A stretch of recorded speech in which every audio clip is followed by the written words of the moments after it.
Chapter 145. This eagle was bigger than the one that had brought them here. It looked like it had traveled a long way and was extremely tired. After falling on the ice, it did not move, only gasping for breath. Originally, it was just looking around casually, but it did not expect to find Xiao Xian. Then, it stared at Xiao Xian as if he was a rare thing. Xiao Xian was still holding a piece of ice in his hand. Being stared at by a giant eagle, he could not eat it. What did that eagle mean? Xiao Xian did not feel any malice from the eagle's eyes. He was just curious about the eagle's reaction. After staring for a while, the eagle looked away and looked at the icicle next to Xiao Xian. Then it looked at Xiao Xian. Did it mean that? Xiao Xian took out his teeth knife and pried a piece of ice off the icicle. When he turned his head, he found that the eagle was staring at the teeth knife in his hand. After thinking about it, Xiao Xian stuck the teeth knife into the ice next to him. He did not take the knife, but raised the ice in his hand. Xiao Xian was about to throw the ice over, but unexpectedly, the eagle opened its mouth. Seeing that Xiao Xian did not move, it raised its curved beak again, as if urging Xiao Xian to move. Xiao Xian moved forward step by step. He did not have a knife, and the eagle did not show any malice, but when facing such a giant beast, he had to be careful. After getting close, Xiao Xian quickly threw the ice in his hand into the eagle's mouth and quickly stepped back. The eagle did not bite. After the ice was thrown in, it swallowed it directly. Then, it continued to open its mouth at Xiao Xian. Xiao Xian pried another piece of ice from the icicle and threw it into the eagle's mouth. After more than 10 times, the eagle shook its wings and got up from the ground. When it flapped its wings and rose up, Xiao Xian felt the ice shards and cold mist coming at him. He raised his hand to block them. Compared to the big eagle that brought them here, this eagle in front of them seemed to be familiar with humans. The reason why it showed such a strange expression when it saw Xiao Xian was that Xiao Xian felt that it probably didn't expect to see someone in such a place. Could it be that they also lived in the forest around the hunting grounds? Suddenly, Xiao Xian's eyes narrowed. He couldn't help but take 2 steps forward and stare at the eagle's claws. There was a very vague pattern on it. Although he couldn't see it clearly, Xiao Xian was sure that it wasn't a painting of the Yanjiao tribe. According to the eagle's behavior just now, it didn't seem like an eagle that had never been in contact with humans. There were too many human-like things in its eyes, just like Cha-Cha. It was as if it had been in contact with humans for a long time, which made it different from the giant eagles in the wild. The giant eagle walked with heavy steps to a taller icicle and pecked at the ice on it. Xiao Xian followed it. He got closer and carefully looked at the pattern on the eagle's claws. Because the outer layer of the eagle's claws had begun to fall off, the pattern was incomplete. Xiao Xian could only speculate about the missing part. Thinking that it might be a pattern left by someone from another tribe, Xiao Xian felt a burst of excitement. He had been in this world for so long, but he had never seen anyone other than his tribe. Xiao Xian drew on the ground with his teeth knife. The eagle next to him had almost finished eating. It was much better than before, when it couldn't even stand up. It lowered its head and watched Xiao Xian draw on the ground with his teeth knife. At first, it watched quietly, but after a while, when Xiao Xian drew a stroke, it screamed and scratched the drawing on the ground with its cracked claws. Wrong? Let me try again. After a few strokes, it scratched again. Wrong again? Again. One drew, the other scratched. When the surrounding ice had been scratched, the eagle finally couldn't stand it anymore. It screamed at Xiao Xian and twitched its neck. Hey, what are you doing? Wait. Seeing this, Xiao Xian quickly took a few steps back. Whoa, a pool of vomit fell in front of Xiao Xian. Fortunately, Xiao Xian dodged quickly. Otherwise, he would have been splashed on the head. There were also pieces of meat from some unknown animal in the vomit. Xiao Xian was speechless. Just as he was thinking about whether to hide further away, Xiao Xian's eyes were suddenly attracted by a stone in the pool of vomit. It was a polished stone, only the size of Xiao Xian's palm. Ignoring the disgusting vomit, Xiao Xian quickly walked over and took out the polished stone. After picking it up, Xiao Xian rubbed it on the eagle's feathers, then took it aside and observed it carefully. On the black flat stone, there was a pattern drawn with white paint. It should be the same as the one on the eagle's feet. The pattern looked like an abstract rolling cloud. The material used for the drawing was very strange. After being swallowed by the eagle, the pattern on the stone was not blurred at all. The stone was also intact. Although he didn't know why the eagle swallowed the stone and spat it out spontaneously, Xiao Xian was more concerned about the pattern and the stone. Where did it come from? The eagle in front of him looked at the stone with a very gentle gaze. Unfortunately, the eagle couldn't speak, and Xiao Xian didn't understand its language. He could only guess the general meaning from some of its body movements. However, it spat out the stone because it saw Xiao Xian drawing the pattern wrong again and again, so it couldn't help but show Xiao Xian the correct pattern. The stone was very good, at least of the highest quality. It was made of the highest quality stone and special paint. What was drawn on it was usually a pattern that the painter thought was very important, such as a tribal totem. From this painting, Xiao Xian could feel the reverence of the painter when he painted. He didn't know if this eagle lived in a human tribe like the Cha-Cha, but because they couldn't be engraved, they left a pattern on their feet. Xiao Xian didn't see this pattern on the stone wall of the cave near the mountain foot of the tribe, but the animal skin rolls left by the ancestors might be able to find relevant information. When he went back, he would draw it and show it to the shaman. Thinking of this, Xiao Xian handed the stone back to the eagle, but the eagle just lowered its head and pushed the stone towards Xiao Xian with its curved beak. "Give it to me?" Xiao Xian asked in a low voice. There were other giant eagles walking around, so Xiao Xian didn't want to disturb them. The giant eagle screamed, then turned back and walked towards the icicle it had just bitten, and fell down beside it. However, its eyes were clear, and its breathing was strong. It didn't have any serious injuries or fractures. It was just too tired and couldn't stand stably. When it fell down beside the icicle, it could bite the icicle with its beak. Xiao Xian smiled and shook his head. How long had it flown and how many battles had it experienced to be so tired? Looking at the stone in his hand, Xiao Xian carefully put it into the animal skin bag. When he went back, he would show it to the shaman. It would be best if he could find some relevant information from the ancient scroll. Originally, Xiao Xian wanted to find a good stone and carve a tribal totem as an exchange. However, after thinking about it, Xiao Xian gave up. Even if he knew about the existence of other tribes, he didn't know if the tribe had any enmity with other tribes. Therefore, he didn't dare to act rashly. Every day, giant mountain eagles of various sizes would arrive. Some of them came alone, while others came in pairs or in groups. However, with that eagle next to him, the other eagles wouldn't come to fight for the territory, let alone notice Xiao Xian. The surrounding eagles became more and more silent. Even the eagle standing next to Xiao Xian didn't want to talk to the outside world. Other than eating, it just stood quietly beside the icicle. Sometimes, when Xiao Xian talked to it, it only responded with a slight sound. When the fog thinned, Xiao Xian knew that it was time. Yangguang shone the light on the ice field. The fog completely dissipated, and the familiar cry of the eagle sounded again. Whoosh whoosh whoosh, one by one, huge and strong figures appeared in the sky above. They cried loudly to vent their excitement, as if they were celebrating their new life. Jiao, the eagle next to him, called to Xiao Xian. It was about to leave. Good luck. Xiao Xian waved to it. Jiao, another eagle cry, but this time, it didn't come from the eagle next to him, but from the sky. Xiao Xian put his finger in his mouth and whistled. A figure separated from the group of eagles flying above and flew towards Xiao Xian.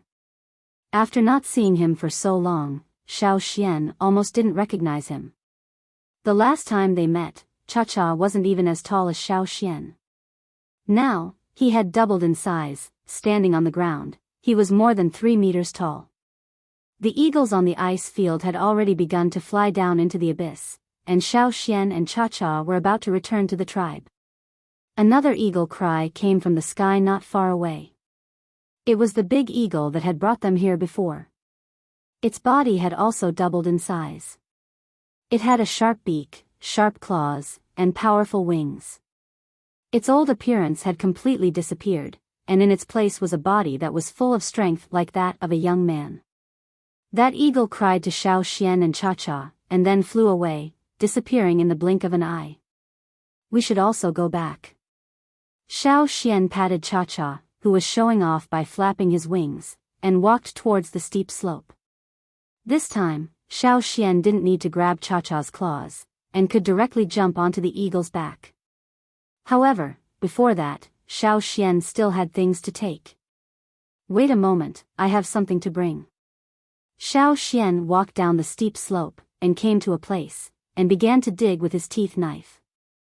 Cha Cha saw this, and also used its claws to help. Previously, when Cha Cha scratched the rocks, it could only leave shallow marks on the rocks. Now, it could easily cut off a large piece of rock with one claw. It was even easier for it to claw ice, as if it was tofu. Soon, Xiao Xian dug out the skin and silk of the white worms that were buried by Xiao Xian. The skin and silk were in good condition. This is very heavy, can you do it? Xiao Xian raised the 3 rolls of white worm skin and said.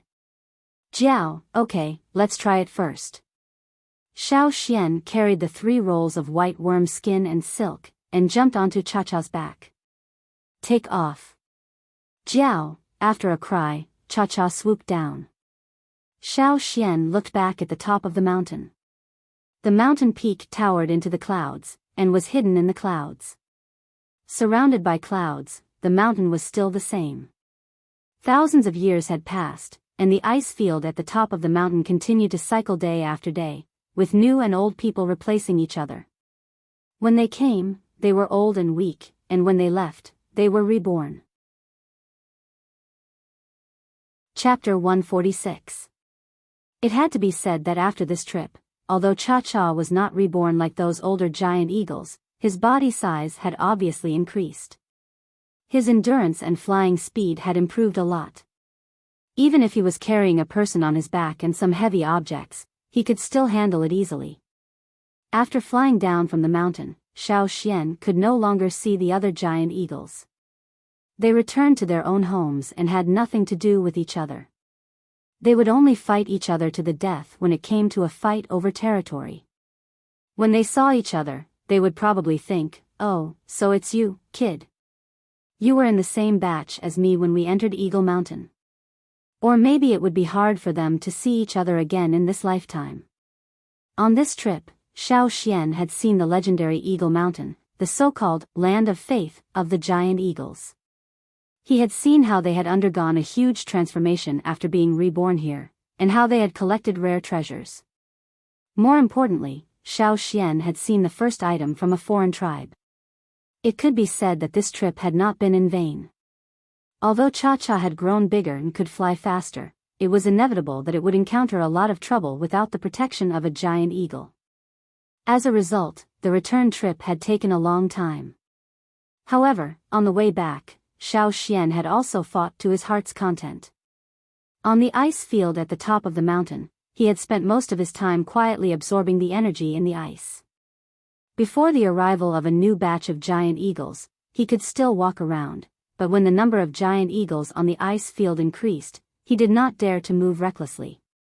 During the time on the ice field, Xiao Xian had discovered that the totem tattoos on his arms had unknowingly extended past his elbows. On the way back to the city, Xiao Xian had a good fight with the ferocious beasts. Of course, Xiao Xian would not overestimate himself and practice with the ferocious beasts that were beyond his ability. Unless there was a sudden crisis, Xiao Xian's practice target was chosen after careful analysis. Many times, he would get injured. When he was attacked by the fearsome beasts that were very good at hiding, Xiao Xian had almost lost his life. These were not the kind of beasts they had encountered on the way to Eagle Mountain. Because of the protection of the experienced giant eagle, Xiao Xian and Cha-Cha, who was considered small among the giant mountain eagles, did not become the dung of those fearsome beasts. The dangers in the forest were far beyond Xiao Xian's expectations. Now that he thought about it, he had been too arrogant when he made the decision to leave the tribe with Cha-Cha. Vigilance needed to be stimulated by danger again and again. After a long period of stability, that kind of intuition would gradually fade. It would only be picked up again after the next battle. For Cha-Cha, who liked to fight and held grudges, the snakes in the forest that looked like branches were its mortal enemies. Many times along the way, it ate those snakes. If it could not defeat the big ones, it would pick the smaller ones. After gnawing on ice for nearly a year, Xiao Xian felt like crying when he finally got to eat the warm beast meat roasted over fire.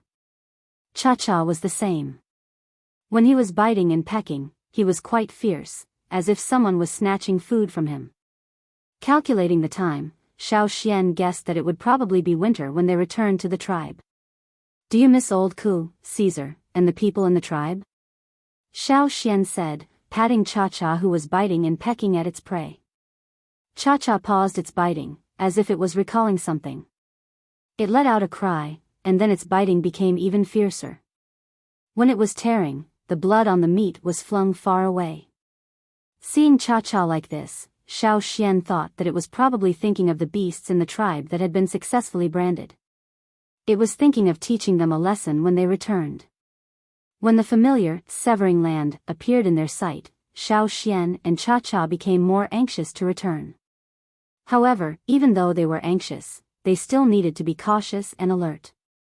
After passing through the thorny land, they arrived at the third hunting location. The hunting team had already returned. Xiao Xian did not meet them, but from the traces in the third hunting location, he guessed that the hunting team had only left for 3 or 4 days. The hunting ground was still dangerous, but Xiao Xian and Cha-Cha felt inexplicably relieved. Xiao Xian and Cha-Cha rested in the cave of the third hunting location for one night, and continued their journey the next day. The mountain that separated the first and second hunting areas was too high to climb, but after seeing the mountain range beside the Eagle Mountain, they no longer felt that way. They did not choose to go through the mountain passage, but directly climbed over the mountain. Passing through the clouds, the cold mist was very familiar. Just a little more, we're almost there. Biyao, standing on the top of the mountain, Xiao Xian did not feel any tightness in his chest, nor did the low temperature make Xiao Xian shiver. It seemed that everything had become easier. "Let's go home." The eagle's claws kicked hard, and it flapped its wings and flew away. In the tribe, this year's hunting was over, and everyone was busy repairing the roof, preparing for the winter. The shaman said that it would be winter tomorrow, so they had to hurry up. Old Ku stood on Caesar's back with one leg and strengthened the windows. After knocking for a while, Old Ku stopped and sighed. He got down from Caesar's back, threw the stone hammer in his hand on the ground, and sat down, looking into the distance. "Caesar, when do you think Xian will come back?" "It's winter," Old Ku said in a low voice. Caesar also lowered his ears, and walked around the house, sniffing everywhere, and then went back to Old Ku's side to lie down, listening to Old Ku sigh. If Xian was here, Xian would definitely be among the 30 people who opened up the new hunting route, and the shaman would definitely let Xian go with them. Unfortunately, Xiao Xian left early in the morning and hasn't come back yet.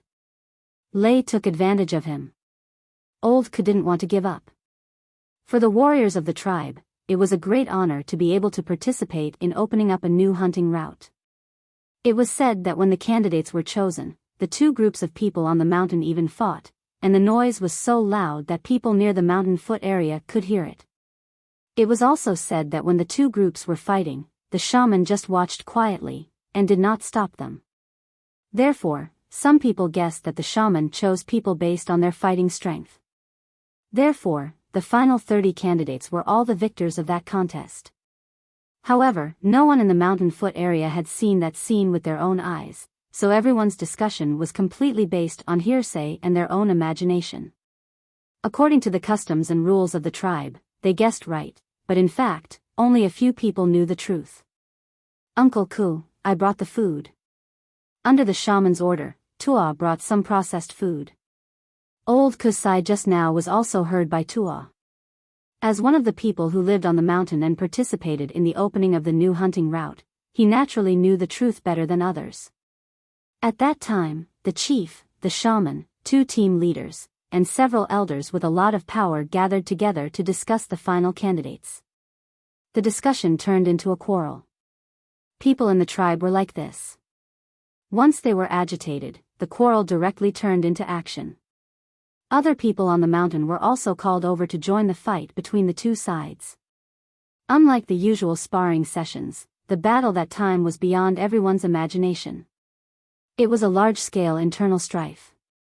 Several warriors were still in the tribe to recuperate until the end of winter, and could go out to participate in the hunting. But the shaman's expression was very calm, so calm that it scared Ta and Gigu. They didn't notice it when they were fighting, but when they saw it again, they found the shaman's expression was very strange. They couldn't tell whether he was sad or angry, and even a little absent-minded, as if he didn't care about the fight between the 2 most outstanding groups of people in the tribe. It wasn't just the 2 team leaders. Even the old man, who had been relying on his seniority and whose ancestors had produced many leaders, also fell silent. The people who quarreled and fought fiercely were like a basin of cold water poured on them. When the shaman left, he didn't say anything. He just wrote down 30 names on the animal skin roll, and then went back to rest calmly. After that, many people went to ask for forgiveness, but the shaman still wore his usual indifferent smile. People who had been with the shaman for a long time knew that he had something on his mind, but even the oldest people in the tribe couldn't guess what he was thinking. The 2 team leaders wanted to use the results of the new route to make the shamaness feel better. However, the shamaness was not as excited as they thought. Regarding this, the leader and the elders were very curious. However, they could not get an answer from the shamaness. Alas! Tua sighed, and left after delivering the food. At the door of the house, after old Ku thanked Tua, he continued to sit there and talk with Caesar. When old Ku was talking, Caesar, who was lying on the ground next to him, suddenly stood up, his ears erect, and stared in one direction. Old Ku followed Caesar's line of sight. That was the direction from the hunting ground back to the tribe. Could it be? Old Ku suddenly stood up. Caesar, send me over. Before he finished, Old Ku saw Caesar rush over like an arrow. Old Ku, who was left in the same place, Tua, who was thinking with his head down, heard an eagle cry from afar when he was halfway up the mountain. He stopped and looked over, his eyes wide open. Shit! That guy came back. Tua quickened his pace and went up the mountain. He had to report to the shaman, hoping that the news of Xian's return could make the shaman feel better. Old Ku stood at the door of the house, looking at the figure in the sky that was getting closer and closer. His eyes were sore, and his hand holding the walking stick was shaking badly. On the mountain, the beasts who were rolling on the ground or stealing food all stopped what they were doing, and ran out of the house to look at the sky. The shaman walked out of the stone house and stood at the door, looking at the figure flying down from the sky. It was much bigger than the one in his memory, and the man on the eagle's back, with a smile in his eyes. Every time the mountain eagle went to a land of faith, it would grow stronger and grow stronger. It would fly higher and further. When Xiao Xian and Cha Cha left the tribe, it was just the first hunting trip of the year. Now, they came back just one day before winter. The 2 guards in front of the stone house winked at each other. It was the first time they saw the shaman smiling so happily. Chapter 147. Cha-Cha landed directly in front of the house. Caesar ran over and ran back. Xiao Xian jumped down from Cha-Cha's back and strode towards old Ku, giving him a hug. I'm back. It's good that you're back. It's good that you're back. Old Ku hammered Xiao Xian's shoulder. It's sturdy now. Walking into the house, Xiao Xian glanced around. It was still the same as when he left. The only difference was that there was a wooden box at the side, filled with polished stone tools. These were all Old Ku's masterpieces. Caesar leaned forward with all his might, groaning. "Long time no see, old buddy." Looking at Caesar, who was now over 2 meters tall, Xiao Xian raised his hand and rubbed his lowered head. After the excitement, Old Ku realized that something was wrong. He looked outside and saw Cha-Cha standing outside, struggling. In the past, it could still squeeze into the house, but now, it obviously couldn't. Even if it didn't spread its wings, it felt that the space was too narrow. Even Caesar, who squeezed into the house, could only raise his feet carefully, afraid that he would accidentally step on something important or bump into a table or chair. "This is Cha-Cha." Old Ku walked over with his walking stick, his eyes shining as he looked at it. How did it change so much in less than a year? Xiao Xian poured a pot of water, washed himself casually, and changed his clothes. Then, he realized that Old Ku had already cooked the meat soup in the pot. He even added some mountain fruits into it. The first time he drank it, Xiao Xian felt that the taste was strange, but he got used to it and felt that it wasn't bad. During the time he was away, he had to be vigilant at all times. Even if he roasted the meat, it was done in a hurry. He didn't have the time to care about how the meat was roasted. It was fine as long as there was something to eat, not to mention cooking meat soup. When he arrived at Eagle Mountain, he had to chew on ice cubes again. The cold made his teeth chatter. Xiao Xian still remembered it clearly. He hadn't had hot meat soup for nearly a year. After drinking a big bowl of it, his whole body felt warm, and the fatigue from the continuous journey was dispelled. Now that he was back, he felt calm. Old Ku told Xiao Xian about what happened in the tribe during his absence. He told him about the things he complained to Caesar every day. As he spoke, he peeled some nuts he picked from the nearby mountains and threw them into the mouth of Cha-Cha, who stuck his head in through the window. After drinking the soup and ate a few pieces of roasted meat, Xiao Xian said to Old Ku, "You rest at home first, I have to go up to the mountains." Go up to the mountains? What are you going to do?" Old Ku became nervous. The conflict between the two groups of people on the mountain was getting deeper and deeper.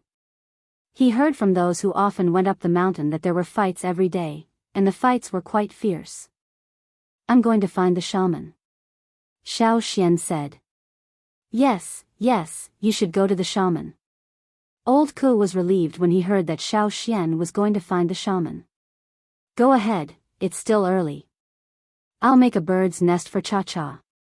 Hey, there's a lot of wood in the house. 2 days ago, Tu and the little stutterer helped me cut down a lot of trees." Thinking of Tu and the stutterer, whom he hadn't seen for a long time, Xiao Xian smiled. "You can use the wood. If it's not enough, I'll cut more, or let Cha-Cha pull the trees out herself." Without Caesar and Cha-Cha, Xiao Xian left the house, greeted the people he knew along the way, and walked up the mountain. In the tribe, many people saw the eagle flying back, but because they were a little far away, except for those who lived near Xiao Xian at the foot of the mountain, most people didn't notice Cha-Cha's current size. Halfway up the mountain, Xiao Xian was stopped by a rough voice when he was still some distance away from the top. Hearing this voice, Xiao Xian looked over. Kiki. It was Kiki who stopped Xiao Xian. When Tuo went up the mountain to report, Kiki also knew about it. He originally planned to find Xiao Xian tomorrow, but was bored lying on the roof. He didn't expect to see Xiao Xian walking up the mountain, so he immediately ran over. Seeing Kiki's figure, Tuo hurried over to prevent Kiki from injuring Xiao Xian again. Long time no see. You've grown taller again. I wonder if your strength has improved." Kiki patted Xiao Xian's shoulder hard, as if they were brothers. Different from Old Ku, when Old Ku patted, he controlled his strength. Although he was excited, he wouldn't hurt Xiao Xian. But when Kiki patted, Xiao Xian had to use his totem power to resist. Otherwise, he would be the one who got hurt. Before Xiao Xian answered, Kiki continued, "Come on, it's rare for you to come back. Let me see how much you've improved." He hadn't gone out for many days, so his hands were itchy. Recently, he would find someone to practice. Tuo felt a headache. When he was about to pull Kiki away, he heard Xiao Xian say, "Okay." "What?" Tuo opened his eyes wide, looked at Xiao Xian, and shook his head. This guy should refuse. Did he forget that his arm was broken by Kiki? How could he agree? He didn't even hesitate. In the tribe, if both sides agreed, no one could stop them. Tuo could only sigh and step aside to watch. The three of them found a spacious place. Even if they fought fiercely here, not many people would notice. "You first." It was rare for Kiki to have the demeanor of an elder, which was taught by the team leader and Tuo with their fists these years. "Okay." Xiao Xian didn't refuse. He moved his legs and feet. He didn't plan to sneak attack. Instead, he got into a fighting posture and signaled to Kiki that he was going to start. Kiki raised his chin and stood there calmly. He didn't think that Xiao Xian could hurt him. He had absorbed the fire crystal and experienced the killing in the hunting ground. Moreover, he was now an intermediate totem warrior, one of the 30 people who opened up the new route. He thought that he was much stronger than the people at the foot of the mountain, including Xiao Xian. He was here today because he wanted to test Xiao Xian's strength. If Xiao Xian's strength was good enough, they could discuss with Guihe's people and ask them to give them a list of names. Luckily, one of their people was injured when they went out last time. Thinking that he could fight with them again, Kiki was full of energy. He looked at Xiao Xian with urging eyes, "Hurry up," so that he could find trouble with them after the fight. Xiao Xian took a deep breath and stomped his feet on the ground, as if a ferocious beast was stomping on the ground. The stones under his feet and the ground around him instantly cracked. Every step he took would bring up a burst of debris and stone powder. If Mai's hunting group were here, they would know that this was not Xiao Xian's usual style. When Xiao Xian was hunting, he focused on speed and dexterity. He would catch his prey by surprise and find the best opportunity to give them a fatal blow. But now, Xiao Xian was showing a straightforward style, rude and strong. Feeling the momentum coming towards him, Kiki was happy. This guy had the style of those big ferocious beasts in the forest, fierce and straightforward. Judging from his appearance, he shouldn't be too far away from Lei. He should be almost an intermediate totem warrior. In 1 or 2 years, he would be able to cross this hurdle. No wonder the shaman always thought highly of him. Thinking of this, Kiki didn't avoid Xiao Xian's fist, but raised his arm in front of his body to block it. He was very confident. The fist and the arm collided, making a crisp sound of muscles colliding. Bang! Under the collision, Kiki's pupils shrank, and he felt a burning pain in his arm. His legs, which had been standing firmly on the ground, became much lighter in an instant. His body, which was firmly rooted to the ground, lost its balance at this moment. He was shaken by this overbearing force and moved back a little. But this little movement made Tuo, who was watching from the side, know that Kiki's situation was not good. Before Kiki had time to be surprised, Xiao Xian had already closed in on him. Because of the totem power, the muscles in his arms swelled and became tighter. His 5 fingers clenched into a fist, and his arm was instantly raised high and then quickly smashed down. Bang!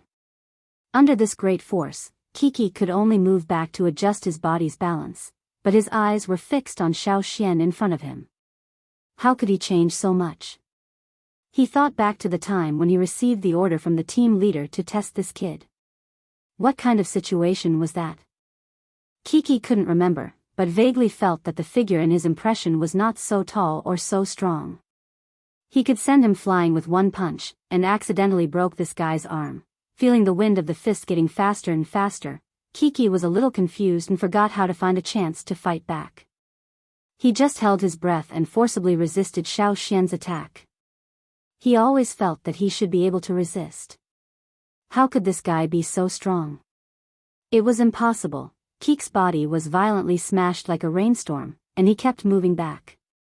He moved faster and faster, and with each step, he moved back more and more.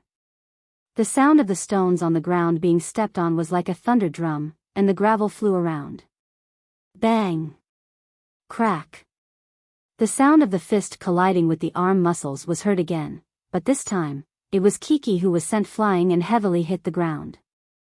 Standing next to him, Tuo stared at Xiao Xian in disbelief, and then looked at Kiki who was sent flying. He swallowed his saliva. Moreover, the sound that was heard at the same time as the last punch was, "No way." Tuo felt a little dizzy. Xiao Xian was panting, looking at Kiki who was sent flying. He moved his shoulders, clenched his fists, opened his 5 fingers, and suddenly clenched them. When he clenched his fists, the bones in his fingers made a crisp sound, but they were full of strength. Because he had just fought against Kiki, who was also a mid-level totem warrior, in a short period of time, his sore muscles were twitching faintly, but the power contained in them was surging. Compared to the time when he was suppressed by Kiki, he felt much better. On the other side, Kiki, who was lying on the ground, was muttering something. He only felt that the muscles in his legs were twitching, especially the arm that took Xiao Xian's fist. His arm bones were definitely broken. Feeling the injuries on his body, Kiki's face was full of disbelief. But soon, Kiki came to himself. Looking at Xiao Xian who was about to turn around and leave, he hurriedly said, "Hey, wait, Xian, I'll find you in a few days when I'm better. Let's have another fight." Xiao Xian didn't look back. He waved his hand and continued to walk to the top of the mountain. Not far from where Xiao Xian and Kiki had just fought, Lei stood behind a big stone with a gloomy look. Among the 30 people who had opened up the new route, only one was under the age of 20. Originally, the shaman had reserved it for Xiao Xian, but because Xiao Xian hadn't come back, Lei's grandfather took it away. Now that Xiao Xian had come back, it seemed that he was going to find the shaman. Did he want to take it back? The people of the tower would never let go of this opportunity. No, absolutely not. However, after seeing the fight between Xiao Xian and Kiki, could he beat him? Thinking of this, Lei immediately ran back. He had to tell his grandfather first. Chapter 148. The shaman seemed to have known that Xiao Xian would come up the mountain, so he just sat in the stone house and waited. The guards at the door smiled kindly when they saw Xiao Xian. "The shaman is waiting inside." One of them whispered to Xiao Xian. "Thank you." Xiao Xian thanked them and walked into the house. Seeing the shaman sitting there, Xiao Xian felt that the shaman was very tired, not physically, but mentally. It seemed that the shaman had aged a lot in the past year. Xiao Xian walked to the low stone table and sat down, asking, "Are you okay?" The shaman nodded with a smile. The wrinkles on his face were deeper because of the changes in his face.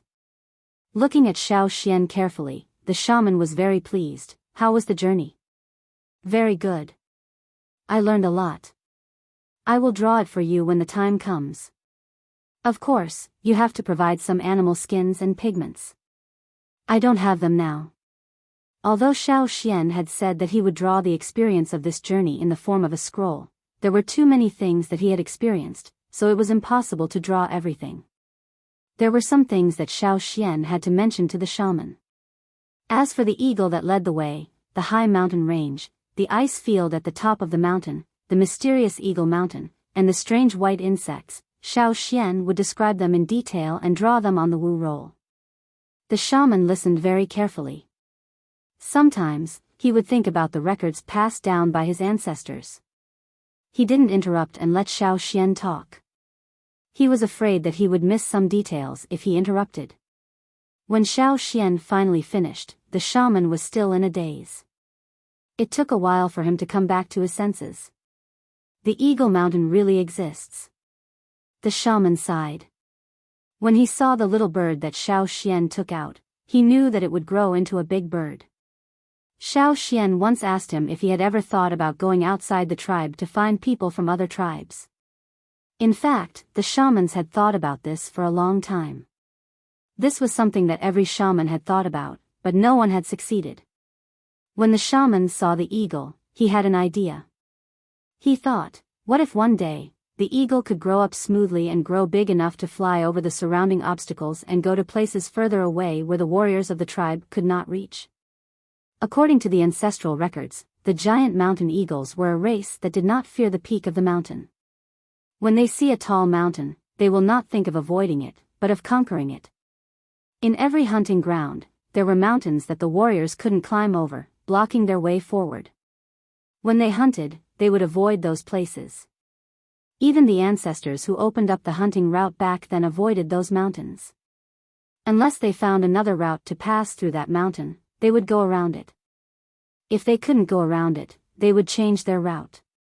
The others in the tribe didn't know that the ancestors had encountered many obstacles when they were setting up hunting routes. In the end, they had to give up the original route and change it to the current ones. What stopped the warriors were not the bloodthirsty ferocious beasts, but the mountains, the wide rivers, and the dangerous places. But if there was a giant mountain eagle that could fly directly over the mountains, then all the obstacles would be overcome. If the eagle was lucky enough to survive and grow up smoothly, even if the shaman couldn't see it in his lifetime, he would write his thoughts on the animal skin scroll and pass it on to the next shaman, and the one after that, and even the successor of the shaman hundreds of years later. He hoped that they would be able to see the day when they could truly go out. That was why he gave Cha-Cha better protection than Caesar on the first day he saw him. But now, he didn't expect that Xiao Xian could take Cha-Cha to the Eagle Mountain and help Cha-Cha complete the first stage of his growth. Everything seemed to be full of hope. A few years ago, he was very excited about opening up a new route. However, after Xiao Xian mentioned to him about the outside tribes, he felt that compared to going out, whether it was opening up a new route or other things, they were not important. That was why he was so calm when Ta and Gigu were fighting. But he wouldn't tell anyone about this. After all, in the eyes of others, there were many things that were illusory and unreal. As the spiritual leader of the tribe, he couldn't act on impulse when he wasn't absolutely sure. Good. Very good. Xian, next time you come here, bring Cha-Cha with you. The shaman said happily. Yes, next time I'll bring him with me. He has grown so much that he can't fit in the room. Xiao Xian said. When he heard that Cha-Cha had grown so big that he couldn't fit in the room, the shaman smiled so widely that his eyes narrowed. He couldn't wait to call Cha-Cha over and praise him. Xiao Xian looked at the overjoyed shaman and scratched the goosebumps on his arm. He wanted to say something but stopped himself. The shaman was a little emotional now. Should he say that now or find another chance to say it? At his age, he couldn't take it anymore. What, are there other changes? The shaman's smile faded as he asked. This. Well, how far do you think the outside tribes are from us? Xiao Xian asked. The shaman's smile reappeared, full of expectation. As long as Cha-Cha grows strong enough, he can find other tribes. Believe me, that day will come. Then, the shaman became a little disappointed and sighed. But, maybe I won't be able to see that day. Xiao Xian didn't say anything. He only reached into the animal skin bag and took out the stone that the giant eagle had given him. He took it out and placed it on the stone table in front of him. After returning, Xiao Xian carefully cleaned the stone again. This time, there was no strange smell. As for the shamaness, when she saw what Xiao Xian had placed on the stone table, she sighed and froze. The shaman seemed to be frozen. He maintained his posture and even his expression was frozen. Only his eyes were fixed on the palm-sized flat stone that Xiao Xian had placed on the stone table. Gurgle, gurgle. The shaman wanted to say something, but he only made some meaningless sounds, as if there was something stuck in his throat. Hey, are you okay? Calm down a little. Take a deep breath, inhale. Xiao Xian was frightened when he saw the shaman like this. He waved his hand in front of the shaman's eyes and quickly patted his back. Take a deep breath, like this, huff. Xiao Xian, who was standing in front of the shaman, was pushed to the side by the shaman. The shaman's whole body was trembling. When he raised his hand and reached for the stone, his hand was shaking so hard that if he was holding a ladle of soup, the soup would be gone. Seeing that the shaman had finally calmed down, Xiao Xian sat back down. I didn't finish. This stone was given to me by a very large eagle. It almost vomited all over me. Xiao Xian told the shaman what had happened at that time, how he found the pattern on the eagle's foot and how he fed it. The shaman treated the stone as if it was an extremely precious and fragile object. He carefully touched the stone and listened to Xiao Xian's story without missing a single word. After Xiao Xian finished, the shaman picked up the stone with the pattern on it and carefully looked at the picture on it. The picture looked like a rolling cloud. The shaman searched his memory and said with a trembling voice due to excitement, I remember this picture was in the ancestors' animal skin scroll. Wait, I'll go look through it. Xiao Xian only felt a gust of wind blow in front of him and the shaman disappeared. Soon, the shaman returned, took the stone from the stone table, and left again. Looking around, Xiao Xian got up and poured himself a cup of water. He slowly drank and waited. Halfway through, when the people outside came in to change the tea for the shaman, they saw Xiao Xian sitting there peacefully and their faces twitched. Xiao Xian was probably the first person who could drink tea in the shaman's place. Even if they were the two team leaders, they would still be subconsciously restrained here. After about half an hour, the shaman came back like a gust of wind and called Xiao Xian, follow me, we're going to find Xing. Xiao Xian knew who the Xing, the shaman, was talking about. When he came here in the past, he saw Xing a few times. That person was older than the shaman, and it was said that many of his ancestors had been leaders and shaman. His words had more weight in the tribe, and when there were important matters to discuss, he would be called over. However, that old man didn't seem to be easy to talk to. Xiao Xian remembered that the old man's gaze was not good.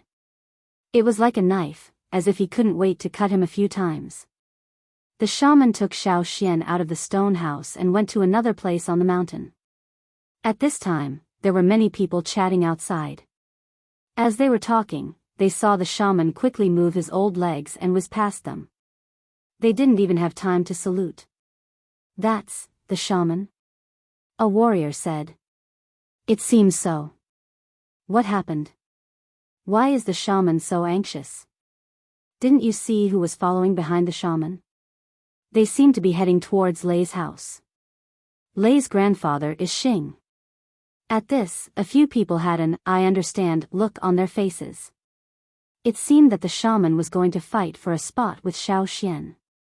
In Gigu's hunting team, although he was the team leader, he would often listen to Xing's opinions. If the shaman asked for a spot for Xiao Xian, it was unknown if Xing would agree. As for adding another person, that was even more impossible.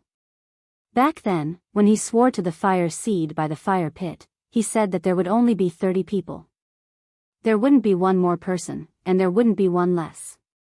At this moment, Xing was sitting in the house with his eyes half closed, deep in thought. Xing's father had once told him earnestly, you have to have a long-term vision. Don't just look at the people around you. Therefore, Xing felt that it was too monotonous for his descendants to be limited to the original hunting route. If they were going to do something, they should do something big. Opening up a new hunting route would be a glory that no one, other than their ancestors, could achieve in hundreds of years. This kind of glory would naturally be shared by his own people. As for the others, he didn't care. Thinking about what Lei had said when he came back, Xing snorted heavily. Why would the shaman treat the people on the mountain badly for a kid from the foot of the mountain? As he was thinking, the shaman had already brought Xiao Xian over. Because it was the shaman, no one in the family dared to stop him. Although he was older than the shaman and had a higher status in the tribe, he still had to respect the shaman. Xing stood up and bowed to the shaman. As for Xiao Xian, who was beside the shaman, he pretended not to see him. Xian, close the door. The shaman said to Xiao Xian, who was behind him. Xing's room was different from the others, who only used animal skin or grass curtains. Instead, there was a wooden plank. Xiao Xian pulled the plank horizontally, blocking the view of the people outside the room. Seeing the shaman like this, Xing was also angry. He was about to say something when he saw the shaman carefully place the item in his hand on the table beside him. All of Xing's anger, all of his words, was replaced by another emotion the moment he saw this stone. The muscles on his face were twisted, probably because his emotions were too complicated and he was too agitated. Xiao Xian felt the goosebumps on his arms increase. Chapter 149. Xiao Xian knew that tribesmen would be very curious about things from other tribes. However, for someone like Xing, who always had a serious expression on his face, it was hard to believe that he would be so excited. Xing's nostrils flared and his nostrils flared. His breathing became hurried, each breath heavier than the last. His old face was flushed red. This is, Xing carefully picked up the stone and examined it carefully. At his age, whether it was hunting or crafting stone tools, he had more experience than most people in the tribe. Naturally, he could tell that this stone had not been crafted for too long. Perhaps it was only a few years, or at most a dozen years. However, if this stone was not left behind by the ancestors, then where did it come from? Thinking of how the shamaness rushed over, if it was just for a kid from the foot of the mountain, it really shouldn't be. Then, the shamaness' main purpose was naturally this stone. Thinking of this, Xing no longer cared about the 30 spots, the opening of a new route, or the competition between the two sides. The only thing he wanted to know now was the origin of this stone. The shamaness sat there, not as anxious as before. Although her breathing was still a little unstable, and the hand holding the walking stick was still trembling, her face had already returned to her usual calm and profound self. "This is the reason why I came," the shamaness said. Just as Xing subconsciously leaned towards the shamaness, pricking up his ears to listen carefully, the shamaness said slowly with a slightly trembling voice, "Xian, tell Lao Xing, how did you get this stone?" Xing was stunned, his eyes widening as he looked at Xiao Xian. The shamaness' words had stunned him. What, this stone was obtained by Xian? Where did he get it from? No, this kid had disappeared for almost a year.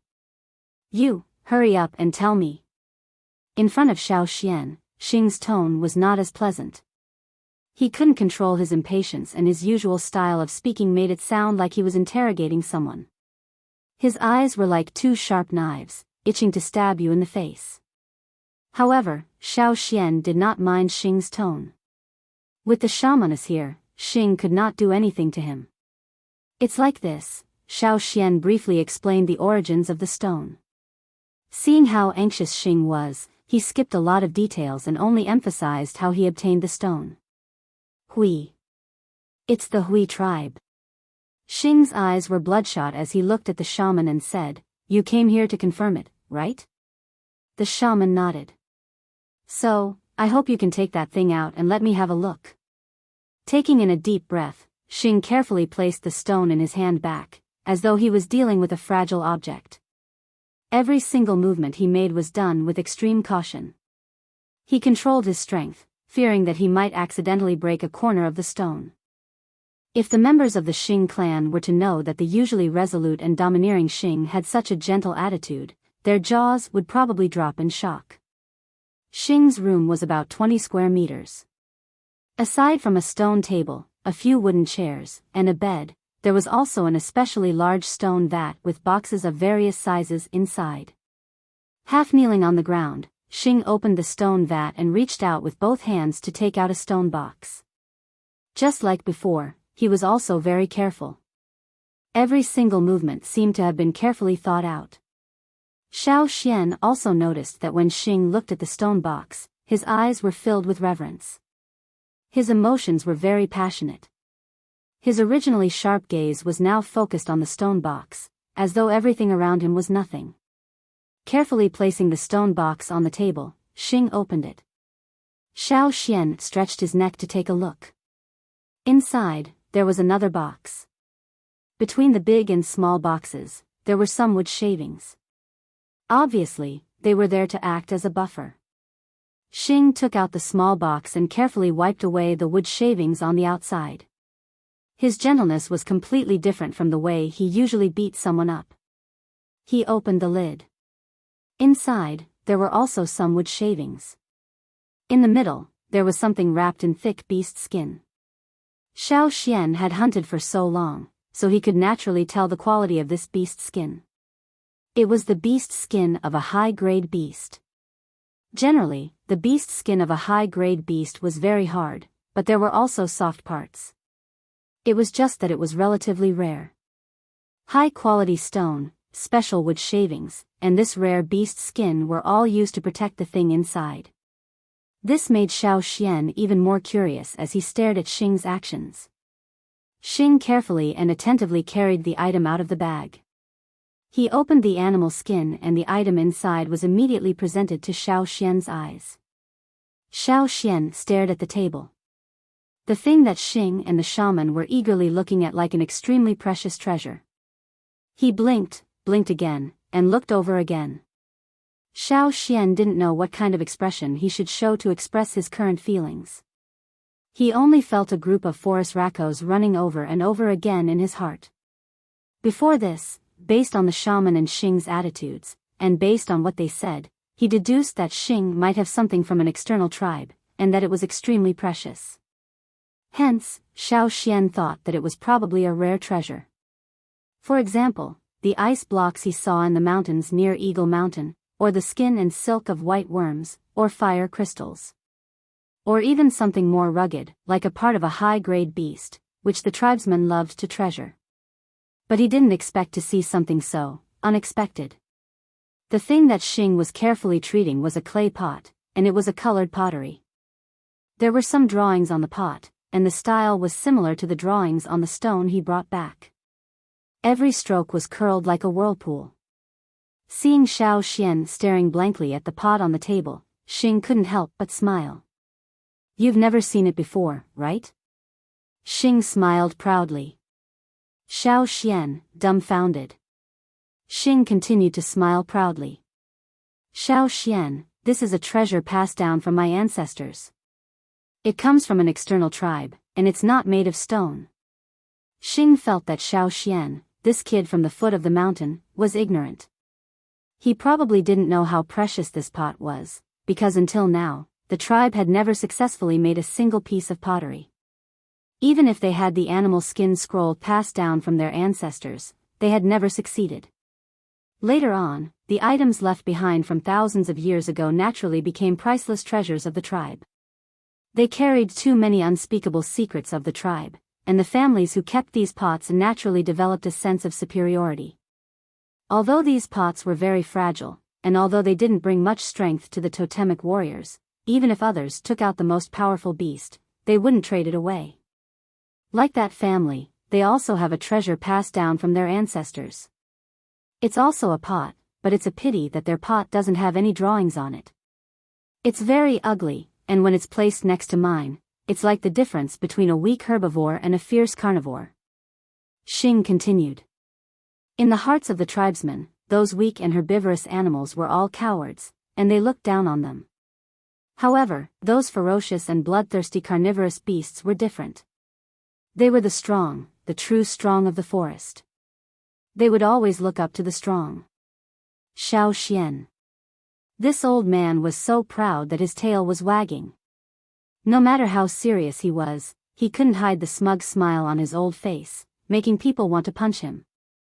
No wonder when he listened to the gossip of the tribe's upper echelons, he always heard Xing arguing with the other old men. Other than the way they did things, it was probably because of this pot. This was a sense of superiority. Xiao Xian opened his mouth, but he didn't know what to say. This was probably the difference between non-indigenous people and indigenous people. Xiao Xian observed the pot. The drawings on the pot had a natural element to them. Those simple lines were like clouds and wind. Other than that, there was also a human face, but every stroke was drawn with swirling lines, giving it a sense of exaggeration. The painter consciously changed the patterns of the human face. The colors of the lines were red, brown, and decorated the pot in a painting style. To the tribesmen, this wasn't just a form of beauty. More importantly, These drawings also contained the totem images of the tribe's witchcraft rituals, giving people a sense of wonder. This was also the symbol of the tribe. Looking at the drawings with this style, one would know which tribe it was produced by. Just now, Xing had said that this was produced by the Hui tribe. Then, back then, did the ancestors of the tribe have any relations with the Hui tribe? The shamaness looked at Xing, who was talking non-stop, and shook her head with a bitter smile. Whenever they talked about the pot, Xing would always be like this, completely different from his usual self. After talking for a while, seeing that the other two didn't respond, Xing thought of the stone Xiao Xian took out and shut his mouth. Then, thinking of the patterns on the stone, Xing carefully picked up the pot and let Xiao Xian and the shamaness see the patterns on the bottom of the pot. It was exactly the same as the pattern on the stone. This should be the Hui tribe, Xing said. In the past, he had always thought that the other tribes that the ancestors talked about were too far away from the tribe, so far that it would be hard to meet one even in thousands of years. Other than the old objects left behind by the ancestors, there were no other new things from the other tribes. He didn't expect to see one today. Didn't this mean that in his lifetime, he would be able to see things from other tribes like the Hui tribe, or people? Thinking about it, Xing couldn't help but feel excited. He looked at the shamaness fervently, wanting to get a definite answer from her. At least, he had some hope. The shamaness was the wisest person in the tribe. If there was anyone who could solve this big problem, other than the shamaness, Xing couldn't think of anyone else. I have an idea. The shamaness told Xing about her idea of flying out of the tribe through the cha-cha. Listening to the shamaness seriously, Xing couldn't help but nod. That's right, there are indeed many obstacles in the forest. If we could fly over, that would be great. Xiao Xian listened to the discussion between the shamaness and Xing and interrupted. Actually, we can try to fly over from that big river. The two who were thinking about how to fly over the mountains and swamps looked at Xiao Xian at the same time. Chapter 150. Xiao Xian scratched his head as the two stared at him. Actually, I've been paying attention to that river for a long time. You want Cha-Cha to fly across? The shaman shook his head. That river should be very wide. Cha-Cha wouldn't have a place to rest along the way. Moreover, there are river beasts in the river. Even after 2 more stages of growth, Cha-Cha might not be able to fly across. Flying without food or water, the chances of success were too low. Xing also gave Xiao Xian a look that said, young people are indeed simple-minded. No, it's not just Cha-Cha's flight. I want to build a boat. A simple canoe will do. There are many giant trees in the forest. It won't be difficult. Xiao Xian said. Boat? I've seen this term in the animal skin scroll left behind by my ancestors. I also know about rafts. However, Xian, the trees in the river will sink very quickly. There are wood-eating river beasts in the river. The shaman frowned. Although he rarely went to the river, he had heard many things about it. If they were to build a boat, it would disappear not long after it entered the river. Most of the time, that's the case. However, during the rainy season, those wood-eating worms will leave for a period of time like the river beasts. They will only return when the 2 moons overlap. What? Is what you said true? Not only the shaman, even Xing, who thought Xiao Xian was dreaming, couldn't help but stand up and ask. If what Xiao Xian said was true, they could really give it a try. Xiao Xian told them about his discoveries in the past few years. Of course, everything was just a guess. However, Xiao Xian knew that as long as there was a glimmer of hope, the shaman would give it a try. After Xiao Xian finished, the shaman and Xing fell silent. Each of them pondered and analyzed the feasibility of Xiao Xian's idea. After a while, Xing spoke first. If that's the case, we can give it a try. If Xian can't do it, this old man can go personally. The shaman raised his eyelids and looked at Xing. Do you think Cha-Cha will listen to you? Xing was speechless. Although he hadn't come into contact with the eagle, he had heard from his grandson and others that the eagle's temper wasn't very good. Other than Xian, it wouldn't listen to anyone else. Even without it, I can still use that ship. Xing spoke, but he wasn't confident enough. He also knew that his words weren't true and the feasibility of it was too low. It was a method that would only cause them to lose their lives for nothing. How about this, Xian? Wait until next year's rainy season. You can take a look. After waiting for so many years, a few more years won't hurt. You have to make more preparations. As for this matter, don't tell anyone for the time being, the shaman said. The last sentence was said while looking at Xing. I know. Xing looked at the engraved pot on the table and then at the stone beside it. He added, if there's anything you need me to do, just let me know. Although Xing still didn't look at Xiao Xian in a good light, the fact that he could express his opinion on this matter meant that Xing and the shaman had the same thoughts. Getting out of this place was the most important thing. As for opening up a new hunting route, that was secondary. This was an obsession that had been passed down from their ancestors. Since the matter had been explained, the shaman took back the stone and left with Xiao Xian. When the shaman took back the stone, Xing's eyes were glued to it. If the one holding the stone was Xiao Xian, Xing would probably snatch it right away. What a strange thought.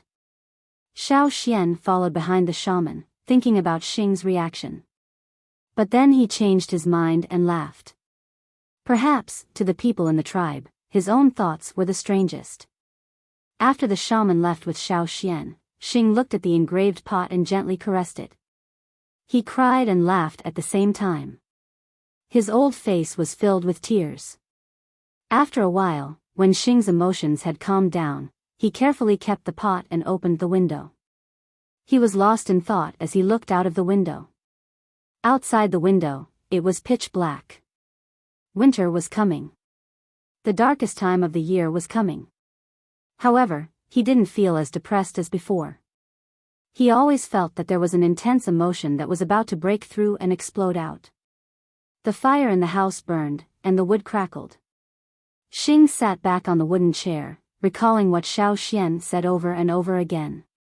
Feeling that it wasn't enough, he took out a piece of animal skin and recorded everything he remembered. Knock knock knock.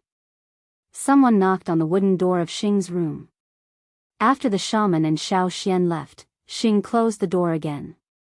Everyone in the family knew that once the door was closed, it meant that the old man didn't want to be disturbed. If there was something, they had to knock on the wooden plank to get permission to enter. If they entered without permission, the old man would go crazy. The consequences of the old man's anger were very serious. No one wanted to provoke Xing.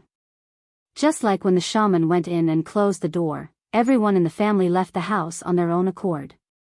They didn't want to eavesdrop. They only came back after the shaman and Xiao Xian left. Grandfather? Lei was standing outside the door.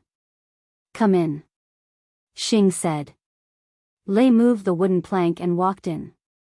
Just as he was about to say something, he noticed that Xing was acting strangely. However, he didn't dare to ask. After thinking for a while, he asked the question that he wanted to ask. Grandfather, did the shaman want to let Xian join the 30 people? Xing didn't answer. Lei didn't know what his grandfather meant. After waiting for a while, he looked over and saw that his grandfather was in a daze, staring at the fire. He didn't know what his grandfather was thinking about. This was too unbelievable. His grandfather was actually in a daze. Why don't I ask again? When he thought of fighting for a spot, Xing took out a piece of fire crystal that he had been keeping for a long time. He wanted Lei to improve a little and join the team that opened up the new route. This meant that the old man's thoughts were leaning towards his side. Lei thought. Gathering his courage, Lei asked again, Grandfather, does the shaman want Xian to join the team that opened up the new route? This time, Xing had a reaction. Let Xian join the team that opened up the new route? Definitely not. Xing suddenly became agitated. That's right. If you want to give it to someone, you should give it to someone on our side. Lei agreed. However, before Lei could finish his disdainful words about Xiao Xian, he heard his grandfather say, "Opening up the new route is too dangerous. If Xian goes in, he might be injured or killed by a fearsome beast. What should we do then?" "Definitely not. He can't be injured, and he can't die." Lei. "Grandfather, the grandson that you personally recommended to join the hunting team that opened up the new route is still standing in front of you." Xing didn't see the struggle on Lei's face. Even if he did, he wouldn't care. What he was thinking now was what to do. After the conversation just now, he didn't want Xian to go out with the hunting team, not to mention opening up a new route that was even more dangerous. Don't let Xian join the hunting team? However, if he didn't have enough training, when he left in the future, he would have to face more unknown factors and more severe challenges. When that time comes, if he didn't have enough ability to protect himself, how could he succeed? However, if he was eaten by a fearsome beast before he could even take action, what a headache. This was the first time Xing felt so conflicted. He was in a dilemma. Lei looked at his grandfather pulling at his beard with a bitter face. He didn't even realize that he had pulled out a few strands. After thinking for a while, Lei asked tentatively, "Then why did the shaman bring Xian here?" Xing had already come back to his senses. Hearing Lei's question, he didn't explain. Instead, like his father and grandfather, he said earnestly, "I told you before, you need to have a long-term vision."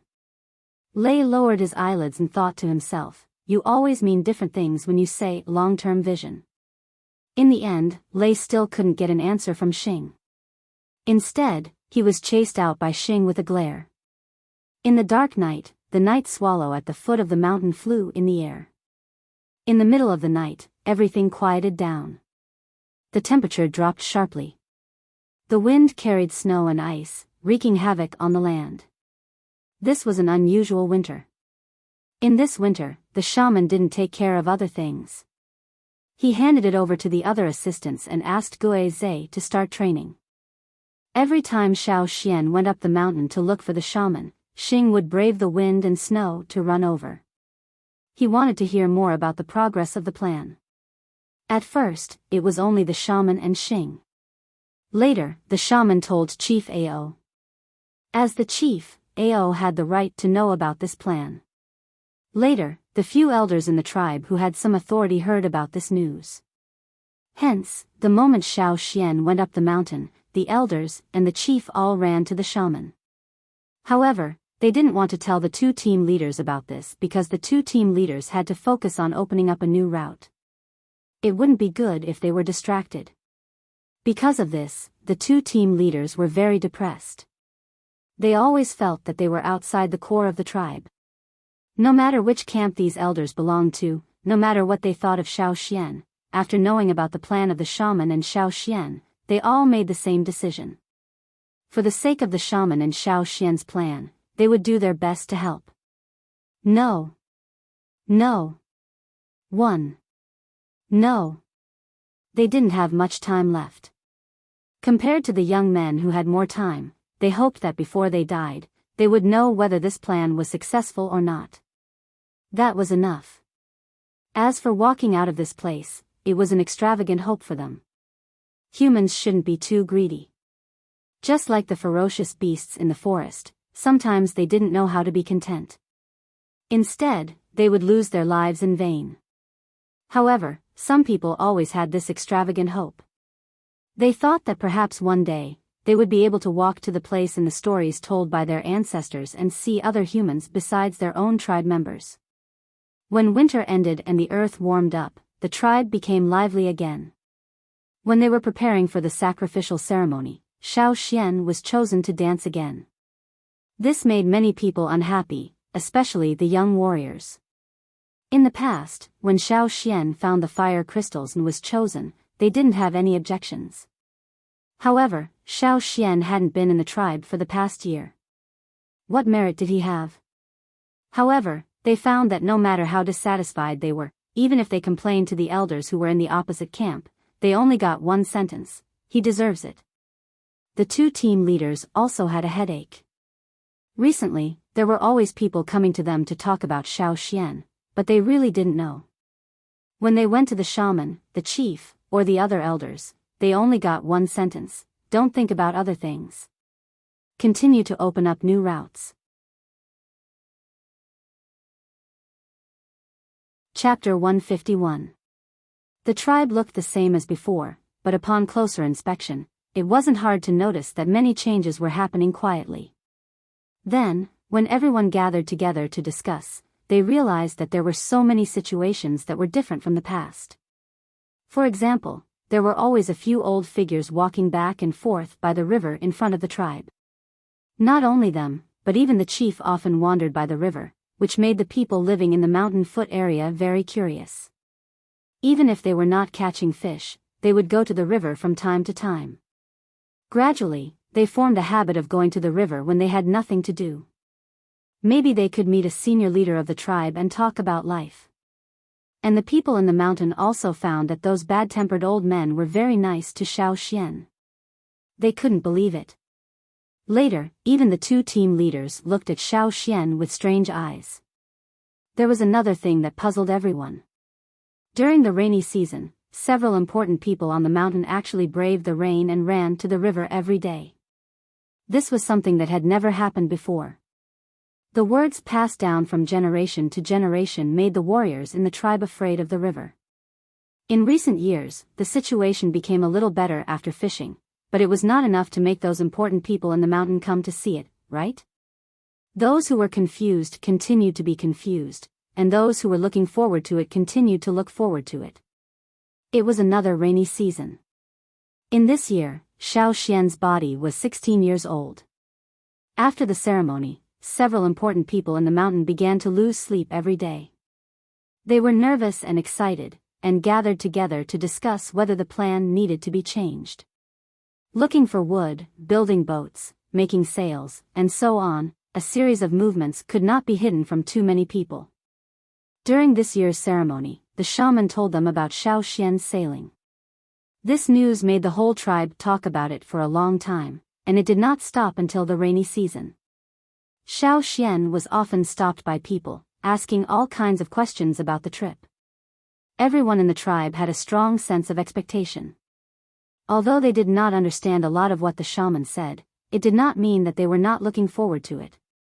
During the rainy season, torrential rain descended. The river overlords roared as they headed downstream in groups. Those wood-eating bugs also gradually left. Most of the creatures in the river followed the giant beasts downstream. When the two moons met again, they would return from the sea. There were also some that, like the frogs, appeared for a period of time, then went to other places that no one knew of and disappeared. This time, Xiao Xian planned to use the time between the end of the rainy season and the reunion of the two moons to sail the boat. At the end of the rainy season, everyone in the tribe, from the top of the mountain to the bottom of the mountain, from the elderly to the children, put down other things at hand and gathered beside the path of glory. Move it out. The shaman stood at the top of the mountain and said. Ao and the two team leaders, as well as a few able-bodied warriors, carefully moved the canoe out of the wooden shed. The canoe was nearly 3 meters wide at its widest point and 10 meters long. It was shaped like a shuttle. The reason why it was so big was to make it easier for Cha-Cha to rest inside. If it was only Xiao Xian, there would be no need for such a big canoe. Xiao Xian had to choose the type of tree that was used to make the canoe. The hunting team had gone out to find all kinds of samples, and brought them back for Xiao Xian to choose. After Xiao Xian had made his choice, Ao and the others went to cut down the best tree and brought it back. The canoe was made by Xiao Xian and several of the tribe's top stoneware craftsmen, including Old Ku. They hollowed out the middle of the tree they had cut down, and made a large and nimble canoe. The canoe was relatively simple to make, and there was no risk of it falling apart. The blueprint was also drawn by Xiao Xian himself. When he was drawing, he also consulted the other old warriors in the tribe. Maybe they didn't know anything about canoes, but they knew some useful techniques. Xiao Xian then made some changes based on their suggestions.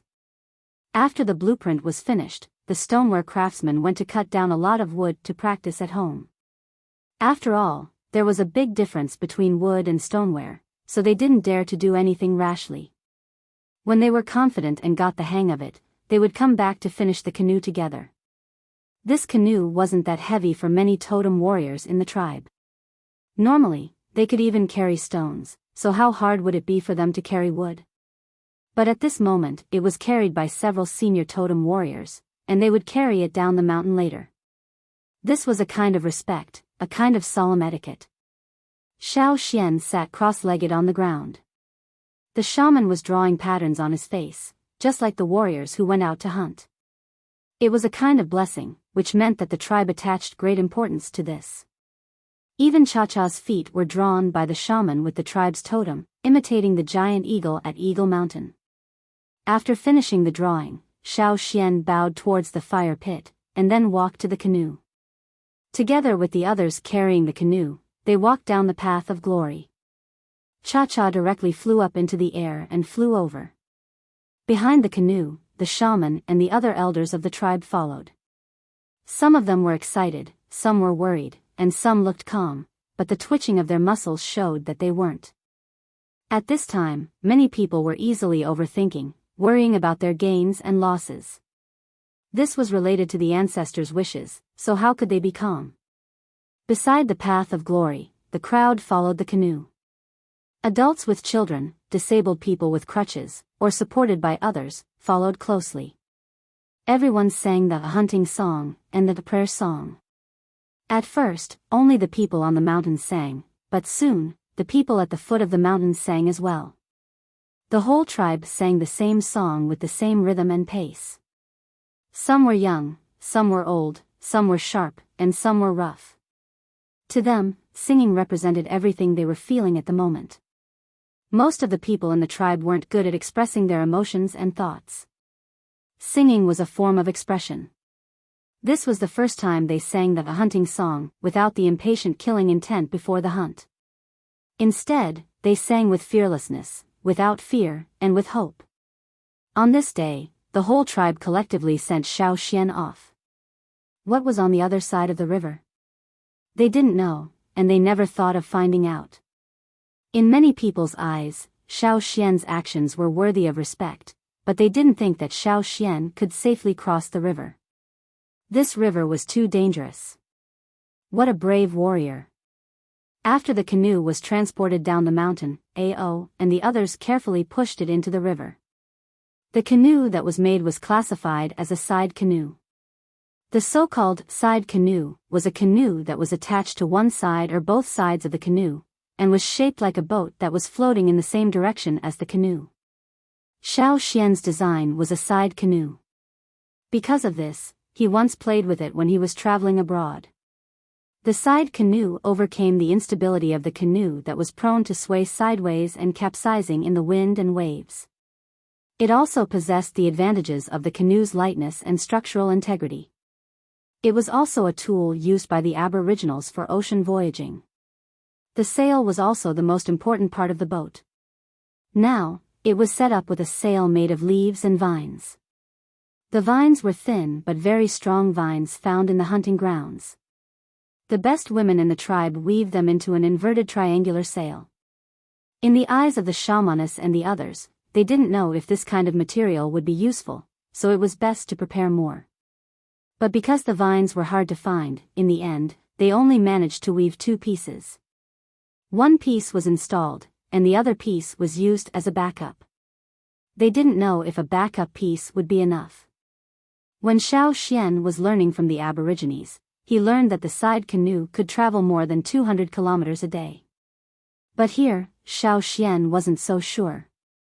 After connecting the side canoe with the side canoe, Xiao Xian checked every place and the things he needed to bring.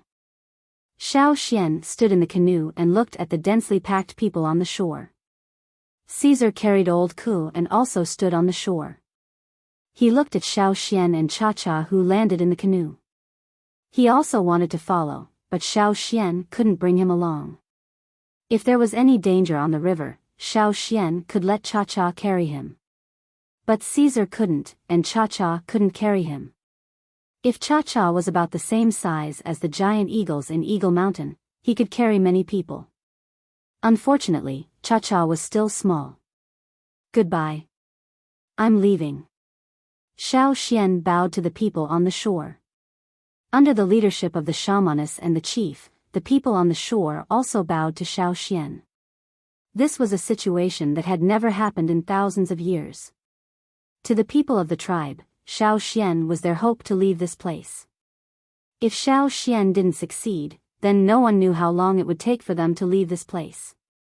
Maybe even after 1,000 years, they would still be stuck in the same place. With a pull of the sail, the canoe sailed away with the wind. The sail was very big. If it weren't for the totemic warrior's great strength, Xiao Xian might not be able to operate it. Cha-Cha, the big guy, stood in the canoe and looked around curiously.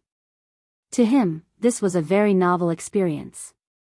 He could actually stand on the river. However, such a big boat was still too small for Cha-Cha. After standing for a while, he flew up to the sky and flew in the direction Xiao Xian pointed. He still had more freedom in the sky. When he was tired of flying, he would return to the boat to rest. On the shore, the prayer song sounded. It was a collective chorus. Xiao Xian looked back and saw that the people on the shore were getting smaller and smaller. The house on the mountain gradually became a blurry dot. The mountain that he had lived in for nearly 8 years was gradually disappearing at the point where the water met the sky, just like the riverbank. Besides the sound of the wind, there was no other sound. Looking at the direction of the sun in the sky and feeling the slight change in the wind, Xiao Xian adjusted the sail and looked ahead. Chapter 152. Sailing on the river was very boring, but they had to be vigilant at all times to prevent anything from jumping out of the water. They also had to pay attention to the direction of the wind, so they didn't have to go back after traveling for half a day. From the end of the rainy season, the day they set off, until the 2 moons coincided, Xiao Xian calculated that there was less than 30 days of safe time. Xiao Xian didn't know how wide the river was, so he could only try his best to go forward. If he still couldn't see the situation on the other side of the river after 15 days, then he could only turn back. Otherwise, the river level would drop rapidly and eventually fall into a bottomless abyss. At that time, even if he wanted to fly, he wouldn't be able to. The piranhas in the river were very active. Without the suppression of other giant beasts, from time to time, some energetic fish would jump out of the water and bite each other. At first, there were only some small piranhas near the tribal river, but as they sailed, Xiao Xian saw many larger piranhas jump out of the water. Hua, a piranha nearly 4 meters long, suddenly jumped out of the water, jumping high from one side of the canoe to the other. As it jumped, it opened its mouth wide. Before, when there were piranhas that jumped out, Xiao Xian only avoided them and didn't attack. But now, the target of this one was obviously Xiao Xian. He controlled the sail with one hand, making it avoid the big fish's path. At the same time, the tip of his foot picked up a wooden stick next to him. After catching it with his free hand, he directly hit the fish's body. The friction between the stick and the air made a whooshing sound. He didn't use a spear, but a hard wooden stick. He hit the fish hard, but he couldn't immediately make it bleed. If blood splashed, the surrounding piranhas would be attracted. At that time, Xiao Xian's hands wouldn't be able to handle it. Pa! A few fish scales were whipped out, and the piranha that was hit by the stick fell back into the water. Before it could find a target for revenge, it was surrounded by other piranhas. On its body, where it was whipped by the wooden stick, where the scales fell off, there were traces of blood slowly oozing out. These blood vessels were like stimulants, stimulating the energetic piranhas around them. After whipping away the piranha, Xiao Xian put away the sail. At the same time, Cha-Cha, who was in the air, flew down, grabbed a rope, and flew up again. The other end of the rope was tied to the canoe, and Cha-Cha pulled the canoe, quickly moving it away from the bloody river. The current wind direction was not suitable for using sails, so Xiao Xian kept the sails and let Cha-Cha continue pulling. When it was tired, it would return to the canoe to rest and use the wind and the sails to continue forward. Sometimes, in addition to these piranhas of different sizes, there were other fish, but those fish were only active in the water and would not jump up to cause trouble. However, if someone went into the water, it would be hard to say. As Xiao Xian was controlling the sail, he saw a fish that was much longer than the canoe slowly swimming past them. Because it was close to the surface of the river, the patterns on the fish's body could be clearly seen. Part of its spiked fins could also be seen. There were many such fish, but as long as these fish did not attack the canoe, it did not matter. Earlier, there was a big fish, probably curious about the canoe, that used its head to hit the canoe, nearly capsizing the canoe. Xiao Xian had Cha-Cha quickly pull the canoe away, but the fish did not give up, continuing to hit the canoe until Xiao Xian had Cha-Cha stop and let the fish hit the canoe a few times. Finally, the fish felt bored and left. Fish had all kinds of habits. They had to travel during the day, so they could not sleep at night. Cha-Cha stood inside the canoe to rest, while Xiao Xian had to adjust the sail after a short nap. He also had to maintain vigilance. Although it was difficult, and there would be problems every day, they were all small problems that could be solved. Xiao Xian counted the number of days and roughly estimated the distance they had traveled. It had been 8 days, but they still did not see the riverbank, nor did they see any small islands or other places that protruded from the surface of the river. All they could see was the river water. He took out the roasted meat jerky from the animal skin bag and ate some.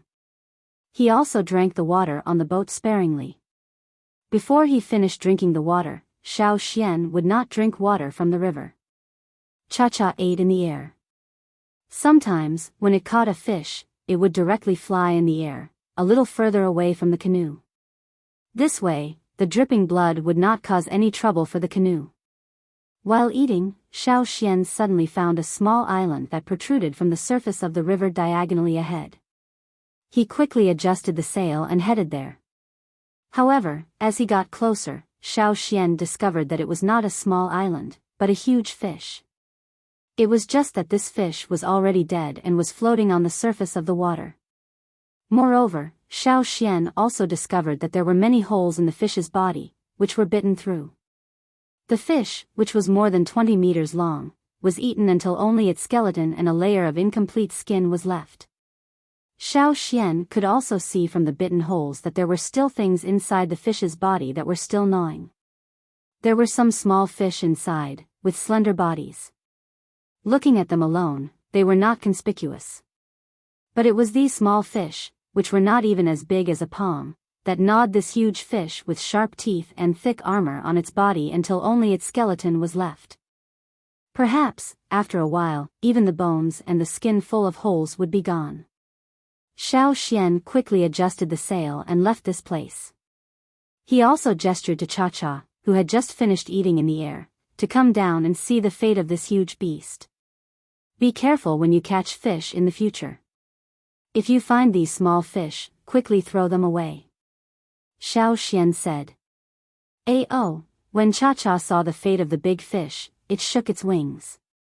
It probably did not expect such a situation. After the canoe sailed a distance away, Xiao Xian looked back and saw that the big fish that was originally floating on the surface of the water was sinking.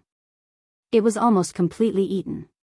Perhaps, sometimes, those ferocious and huge fish were not the biggest threat to people sailing on the water.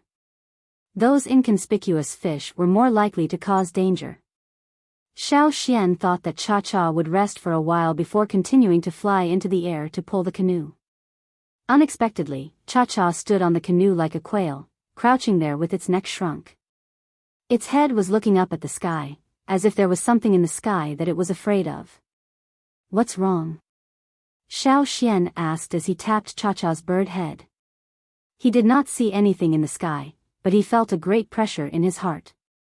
Cha-Cha called out softly, but its neck shrunk even tighter. Its eyes were still staring at the sky, but it did not fly up. The canoe gradually came to a stop. The wind that was blowing the sails had also stopped. Xiao Xian looked at the sky. He soon realized that the clouds in the sky had dispersed, revealing a large empty area. It was really developing towards a cloudless sky. If it was any other day, this would indeed be considered a sunny day. But here, it gave people a feeling of great pressure and fear. Not only Cha-Cha, but Xiao Xian also felt a sense of trembling, not daring to move. However, the current situation had to be resolved. The number of piranhas in the surroundings seemed to have decreased by a lot. Even the large fish that swam by from time to time could not be seen. It was really calm. But this calm phenomenon was too strange. A scene suddenly appeared in front of Xiao Xian's eyes. A large amount of fog was rising from the river. The fog looked very ordinary, with a sense of boundless fog. However, to be able to use this method to warn Xiao Xian, it was definitely not something ordinary. Xiao Xian took out the long-handled paddles from the canoe and began to row vigorously. "What are you still doing there? Hurry up and help. Otherwise, we will all die," Xiao Xian said to Cha-Cha. Cha-Cha looked at the sky, grabbed the 2 long-handled paddles beside him, turned over, and began to row using the method that he had practiced many times in the tribe. With Xiao Xian and Cha-Cha's vigorous paddling, the canoe began to move quickly. Xiao Xian did not care about anything else. He only held back his strength and rowed with all his might. He did not even worry that the splashes would attract the attention of the other big fish. With the sound of the paddling, the canoe moved forward quickly. Xiao Xian's 2 arms became blurry. When both of his arms began to feel sore and tired, Xiao Xian picked up a stone needle and shot it into the air. When the needle was about 100 meters above the water, it let out a bang sound and instantly turned into fine powder. Seeing this, Cha-Cha was so frightened that he almost threw away the paddle. Xiao Xian also felt his scalp go numb. Under the clear, cloudless sky, something that made one's hair stand on end was happening in such a calm and eerie manner. "It's coming down. Hurry. Row." Xiao Xian continued to row. This time, Cha-Cha was also anxious. In his panic, he broke the handle of the paddle, and the 2 paddles fell into the water. Cha-Cha did not bother to go back to pick them up. He grabbed the other 2 paddles in the canoe, wishing that he could grow 2 more nimble hands to row the paddles. The canoe moved quickly, like a speedboat with a high horsepower engine, rushing forward. "Hurry. Hurry. Hurry." The pressure above their heads was getting stronger and stronger. Cha-Cha's feathers were all standing up. During the vigorous paddling, a feather fell from Cha-Cha's body, but was lifted up by Cha-Cha's vigorous paddling. Because there was no wind, the feather did not float high, about 20 meters. However, at this height of 20 meters above the water, the feather, like the stone needle, instantly turned into powder. Xiao Xian and Cha-Cha did not raise their heads to look. They did not have time to care about anything else. The pressure above them was still there, and it was still descending. If Xiao Xian could not escape, he would end up like the stone needle and the fallen feather. Xiao Xian was sweating all over. The sweat on his forehead slid into his eyes, and he felt a stinging pain. He did not bother to wipe it off, but quickly blinked twice. He was still staring forward, and his hands did not slow down at all. He did not calculate the time, and he could not calculate it. Xiao Xian did not know what was descending, and what its speed was. He could only focus all his attention on paddling, and controlling the direction to escape in a straight line. After rowing for an unknown amount of time, Xiao Xian heard a bang from behind. He woke up from his trance. The pressure above their heads was no longer there. Turning his head, he saw water vapor rising from the river behind him. Moreover, the water vapor was still increasing, like a thick fog. The canoe was still moving. Xiao Xian looked at the bird lying on its back and using all its strength to paddle. He lifted his leg and kicked it. "Okay, we're over." Cha-Cha was still immersed in paddling. When it was kicked by Xiao Xian, it was so frightened that it almost spread its wings and flew up. If Xiao Xian's hands were not fast enough, the 2 wooden paddles would have been lost again. The calm water surface rippled again, and the wind blew. Xiao Xian adjusted the sails, and with the help of the wind, they continued to move forward. As for Cha-Cha, he would let it rest for a while. It probably could not fly now.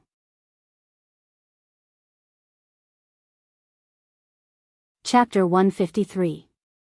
Xiao Xian knew that this river was very big, but he didn't know it was this big. Sail, paddle, Cha-Cha pulling the canoe, these three methods alternated. Other than a short break, the canoe continued to move forward. According to the sun and the moon at night, Xiao Xian always judged the direction and tried his best to keep the canoe moving in a straight line.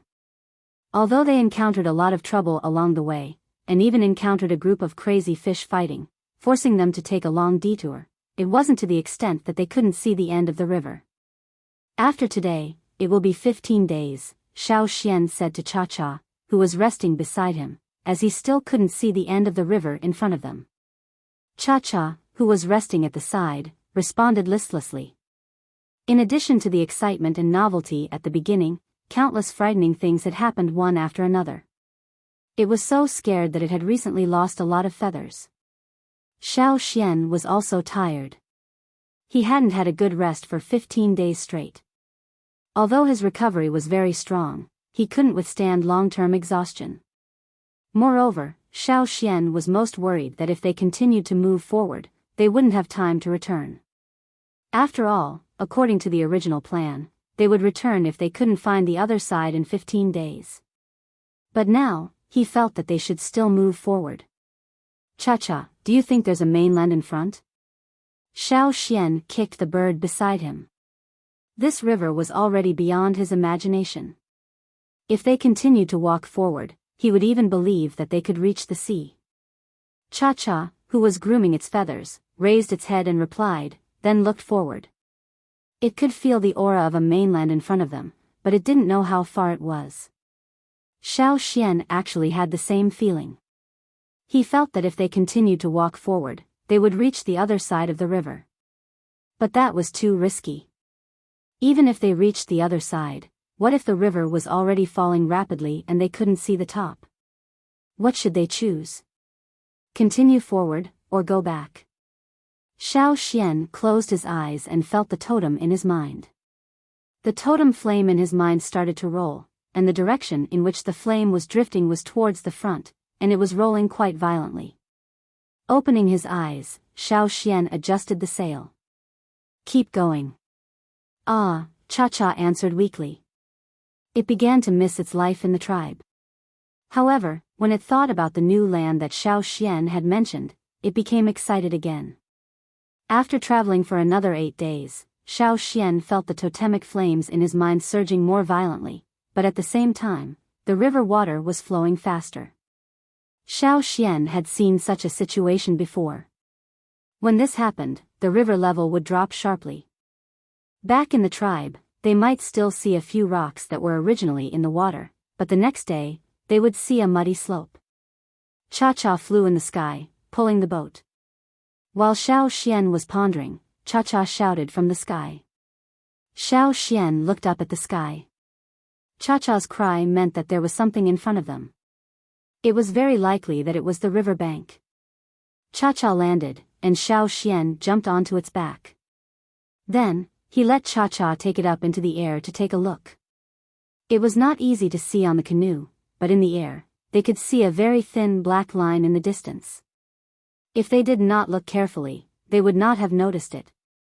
Cha-Cha was still holding the rope in its claws, so it could not abandon the canoe and fly up alone. If it did, the canoe would be washed away by the river. Even if they could not fly higher to observe, Xiao Xian was already excited. After drifting on the river for more than 20 days, Xiao Xian had no confidence if he still could not see the end of the river. Even if the totemic flames were rolling fiercely, if they could not reach the shore before the river level dropped sharply, they would still die. Now that he could see the border, the pressure in his heart was greatly reduced. He felt that the exhaustion from the past 20 days had dissipated, and he felt much more relaxed. Okay, Cha-Cha, we're almost there. Put in more effort. Xiao Xian returned to the canoe, and Cha-Cha continued to pull. The river flowed faster and faster, and the number of piranhas in the water gradually decreased. He did not know if it was because of the change in the river, or because of other reasons. At least in the past 2 days, Xiao Xian did not encounter any other threats from the fish in the river. It was only the wind, the direction of the wind, and the speed of the river that slowed down the canoe's progress.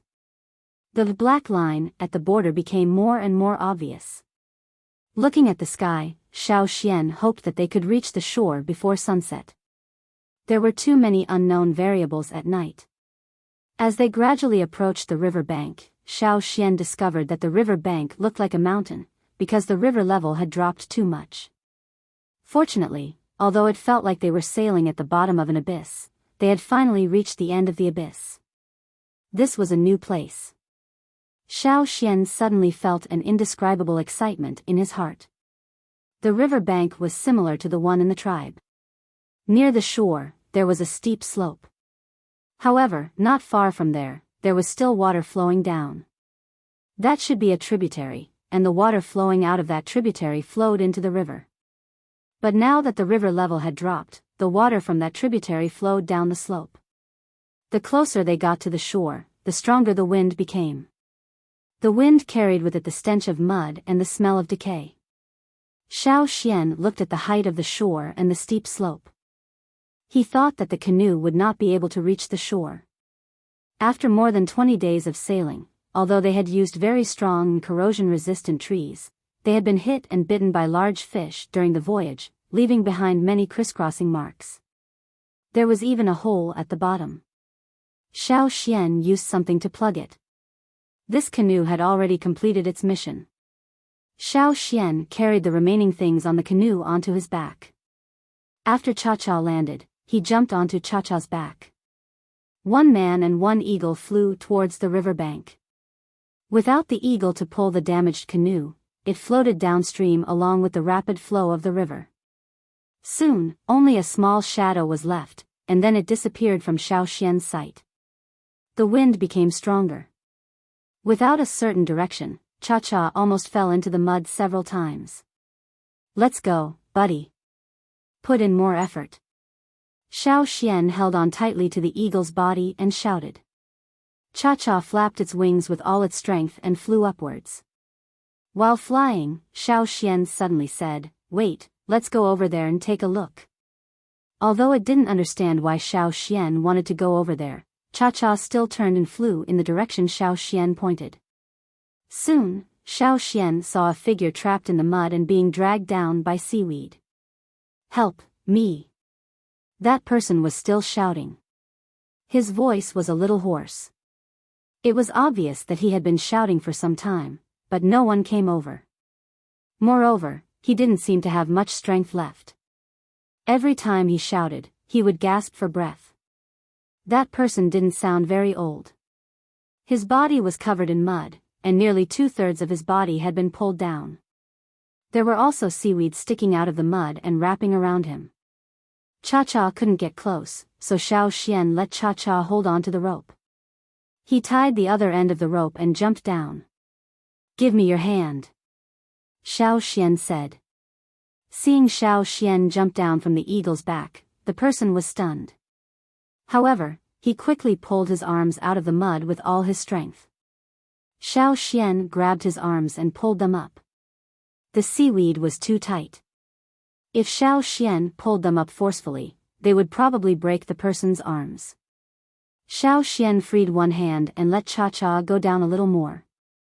He took out his stone knife and quickly cut the seaweed sticking out of the mud. When Xiao Xian pulled the person up, the person who was trapped in the mud gathered the last of his strength and tried to break free from the seaweed still tied to his legs. Xiao Xian noticed that although this person's face was covered in mud and he couldn't see clearly, his irises were yellowish-brown. His pupils were vertical like blades, giving off a fierce, cold and merciless vibe. "I wonder which tribe he's from," Xiao Xian thought. Before Xiao Xian left, he went to the shaman's place for training and read almost all of the shaman's hidden scrolls. Xiao Xian knew too little about the person in front of him, so he couldn't match this person to the one recorded in the scrolls. When the person was finally pulled out of the mud, Cha-Cha began to fly up quickly. When he finally flew up and his feet touched the ground again, he suddenly felt a sense of fulfillment. This was solid ground, not the swaying surface of the river. The feeling of being rooted and solid was indeed more reliable. Cha-Cha also stood on the grassy ground and stepped on it a few times. As for the person who was rescued by Xiao Xian, he looked like an underage child. However, he was very vigilant against Xiao Xian, even though Xiao Xian had just saved his life. The person didn't say anything, so Xiao Xian didn't ask. After calming down, he began to pay attention to his surroundings. There were traces of human activity around. There weren't many, but he could see some. There were also mountains in the distance, and this area was mostly muddy. There were many potholes and pools of water. The natural depressions on the ground formed pools of different sizes. In addition, Xiao Xian also saw traces of claws and teeth on some of the rocks beside the pools. Those weren't made by humans, in the water. However, Xiao Xian didn't feel any danger from these pools, and neither did Cha-Cha.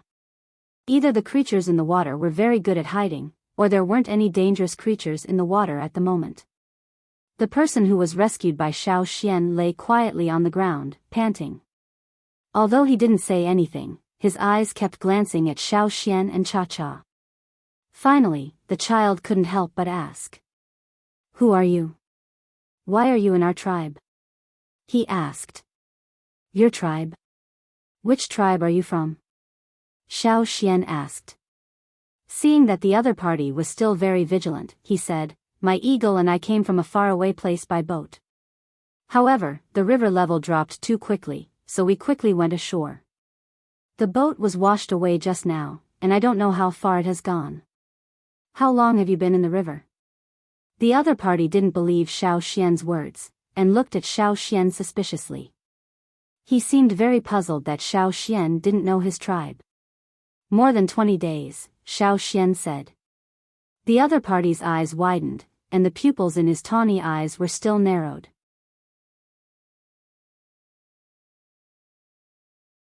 Chapter 154. In the animal skin scroll that the shaman showed Xiao Xian, there was no record of a tribe living here. What the scroll said was that this place used to be a wasteland. Back then, the ancestors of the tribe left their homeland for a new place. Unexpectedly, the earth cracked open, and the crack grew bigger and bigger until the end could not be seen. According to Xiao Xian's guess, after the huge crack appeared, because of the changes in the topography of other places, many tributaries flowed in and gradually filled the crack, turning it into a river. Because of this series of changes, creatures from the sea entered, such as those huge river beasts. However, this huge river formed because of the changes in the sky also blocked the ancestors' way back. The ancestors were always in awe of the things formed by the changes in the sky. Therefore, more often than not, even if they wanted to return, they would choose to find another way instead of returning directly from the river. In addition, the river was full of all kinds of threats, so their thoughts were even more diluted. Nearly 1,000 years had passed, and the Yanjiao tribe lived alone on the other side of the river. On this side of the river, there had also been a huge change. The once wasteland had become a wet area with many ponds and rivers, and there was even a tribe here. Fortunately, the language was interconnected, so communication was not that complicated. "What is the name of your tribe?" Xiao Xian asked. The other party did not answer. He stood up and carefully looked at Xiao Xian, and continued to ask, "You really stayed on the river for more than 20 days? "Yes." Xiao Xian answered. "You liar." After the other party shouted, he strode towards Xiao Xian, and with a fierce fist, he punched towards Xiao Xian's abdomen. Bang! Their palms met. The next moment, the opponent found that his fist was tightly clenched. No matter how hard he struggled, he couldn't break free. His eyes flashed with killing intent, and his other hand reached out like lightning. His two hands joined together, and like a clamp, he tightly clamped Xiao Xian's fist. At the same time, his ankle suddenly turned, and his body was in the air, spinning rapidly. The mud on his body splashed in all directions as he spun. Bang! His feet landed on the ground, and the spinning stopped. Who told you to lie to me, huh? The expression on the person's face froze. His eyes widened as he stared at his hands in disbelief. He originally thought that he would break the other party's arm, but instead, he found that not only was his arm not broken, but both of his hands were tightly bound with straw ropes. He raised his head and looked at the person standing in front of him. Then, he looked at his own hands. How could this be? Xiao Xian looked at the person in front of him with a headache. He thought that the children of the Yanjiao tribe were fierce enough, but he didn't expect the one in front of him to be even more troublesome. If he said something wrong, he would use a killing move. If he hadn't pulled back quickly, his entire arm would have been twisted off. This brat was lying on the ground motionlessly just now because he was recovering his strength. It wasn't easy for him to recover a little, but he used it to deal with his savior. What should I say about him? The attack just now had used up almost all of the strength he had recovered. The person whose hands were tied was panting heavily as he glared fiercely at Xiao Xian. The layer of mud on his face and other parts of his body had been shaken off by the spinning just now. Although there were still traces of mud, Xiao Xian could already see that he was different. Xiao Xian noticed that when the other party attacked him just now, totem tattoos had appeared on his body as well. However, the totem tattoos were all over his body, connected together in small blocks. On his face, his mouth was split open, almost reaching the back of his ears. Looking at the mouth full of sharp teeth, Xiao Xian was willing to bet that the brat in front of him was planning to bite him directly later. Now that he had no strength, the tattoos on his body gradually disappeared, and his mouth returned to its original shape. I never knew that someone would try to kill their savior. I'm sure the people of your tribe aren't good people either. Xiao Xian said. You're the bad one. Thief. The other party was still stubborn. What did I steal? Which eye of yours saw it? How dare you accuse me of being a thief without seeing anything? This is called framing. Do you know what framing means? You only know how to talk nonsense. Is your brain filled with shit? Have you heard of the story of the farmer and the snake? Oh, you definitely haven't heard of it. It's about a snake that was saved by someone, but in the end, it bit the person who saved it. The next time you're in danger, let's see who will save you. Do you still remember the feeling of waiting for death? Xiao Xian blabbered on and on. He noticed that there were other people around, and most of them were with this brat. They had just arrived and were observing the situation. Xiao Xian had to tell them the truth and his grievances. If the other party still tried to kill him, then they could only fight or fly away with Cha-Cha. The person was stunned by Xiao Xian's words. Although he didn't understand a lot of the words Xiao Xian said, it didn't stop him from understanding the general meaning. Did he really do something wrong? After speaking, Xiao Xian snorted heavily, angry and disappointed. He walked to Cha-Cha's side and said, "In the future, we'll stay away from your tribe and don't interact with ungrateful people like you. Do you know what it means to be ungrateful? Forget it, it's useless to talk to you. Cha-Cha, let's go." Wait. The person waiting in the forest quickly walked out and stopped Xiao Xian, who was about to jump onto the bird's back. The person who walked out was an adult and a child. The adult was a very sturdy man. Like the brat next to him, his eyes were yellowish-brown. However, the little girl standing next to him had blackish-brown eyes. She didn't look as fierce and gave people a feeling of gentleness. Seeing the person who walked out, the person whose hands were tied up said happily, "Father." However, before he could rejoice for long, the person strode over and grabbed the animal skin shirt in front of his chest. He was lifted up and slapped a few times. The slaps were quite heavy. Xiao Xian, this kind of fierceness in educating children was too similar to the Yanjiao tribe. Everything had to be done after a beating. It was just that he didn't know if all tribes had this kind of barbaric style. She was already out of strength and had been beaten up by her father. She sniffled and did not dare to cry. She only looked rather aggrieved. The sturdy man who walked over didn't care about him and threw the person who was beaten up to the side. Shuilan, look after him. Okay. The girl who was following behind quickly replied. After beating up his child, the sturdy man looked at Xiao Xian and restrained the fierceness in his eyes. He tried his best to show a kind smile. However, no matter how he smiled, his eyes still gave people a cold feeling. I'm really sorry. Little brother, were you the one who saved Qinjia? Oh, he is Qinjia, my child. My name is Fu Shi. The sturdy man said to Xiao Xian. That's right, I saved him. Xiao Xian sighed. It was my first time leaving the tribe, so I wanted to wander around and see the world. In the end, the first person I met was actually Sai. Xiao Xian told the story of how he met Qinjia, how he saved Qinjia, and how Qinjia, this little rascal, treated him. He didn't lie at all. Xiao Xian only came over when Qinjia's hands were tied up, so he didn't know what happened before. Therefore, Xiao Xian explained everything in detail. Moreover, he fully played the role of a friendly and kind ignorant person who went out to wander around. After listening to Xiao Xian's story, Fu Shi clenched his fists so tightly that they made cracking sounds.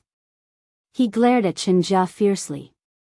His eyes seemed to say, see if I don't teach you a lesson when we get back. Qinjia couldn't help but shrink back. When Fu Shi turned back to look at Xiao Xian, his face revealed a smile and he hurriedly apologized.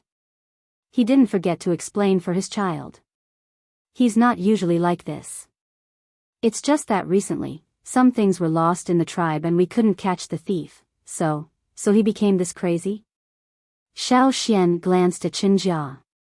If it wasn't for his quick hands and ability to deal with it, if it was someone else, how could saving Qinjia's life only to have their arms twisted and broken?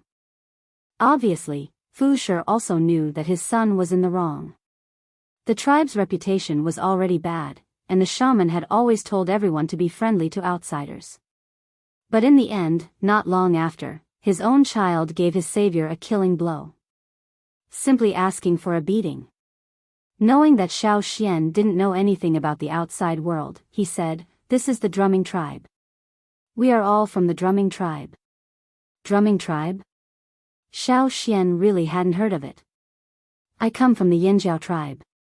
Xiao Xian looked at the other party and said while observing Fu Shi's expression. Fu Shi frowned and thought carefully, but he really couldn't remember. He simply couldn't find anything related to the Yinjiao tribe in his memories. Your tribe should be very far away, right? Fu Shi asked. Very far. I took a boat and stayed on the river for more than 20 days before arriving here. Xiao Xian said.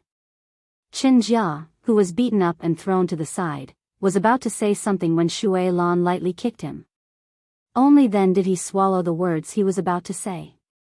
Fu Shi also seemed to be thinking about the possibility of what he said. Xiao Xian knew that their biggest suspicion was that he stayed on the river for more than 20 days. It seemed that he would have to explain more about this later. Although he was also suspicious, Fu Shi still warmly invited Xiao Xian to go back to the tribe with them. He said that he wanted to receive him properly, thank him for saving his child, and also apologize on behalf of his child. Looking at the sky, Xiao Xian agreed.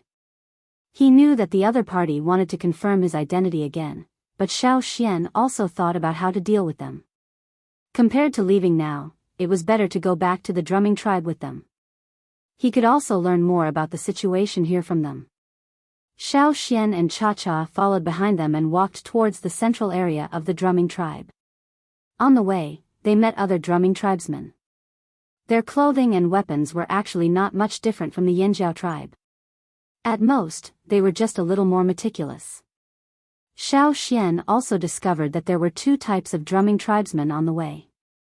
One type was like Qinjia and Fu Shi, with yellow-brown eyes that looked very fierce. The other type was like the girl Shui Lan, with black-brown eyes that were gentler. Compared to the former, they gave off a more harmless feeling. After walking through a forest, many buildings appeared in front of Xiao Xian's eyes. Because the ground was very wet, there were many places with pools. Therefore, most of the buildings here were piled up, while the upper floors were built with dry railings.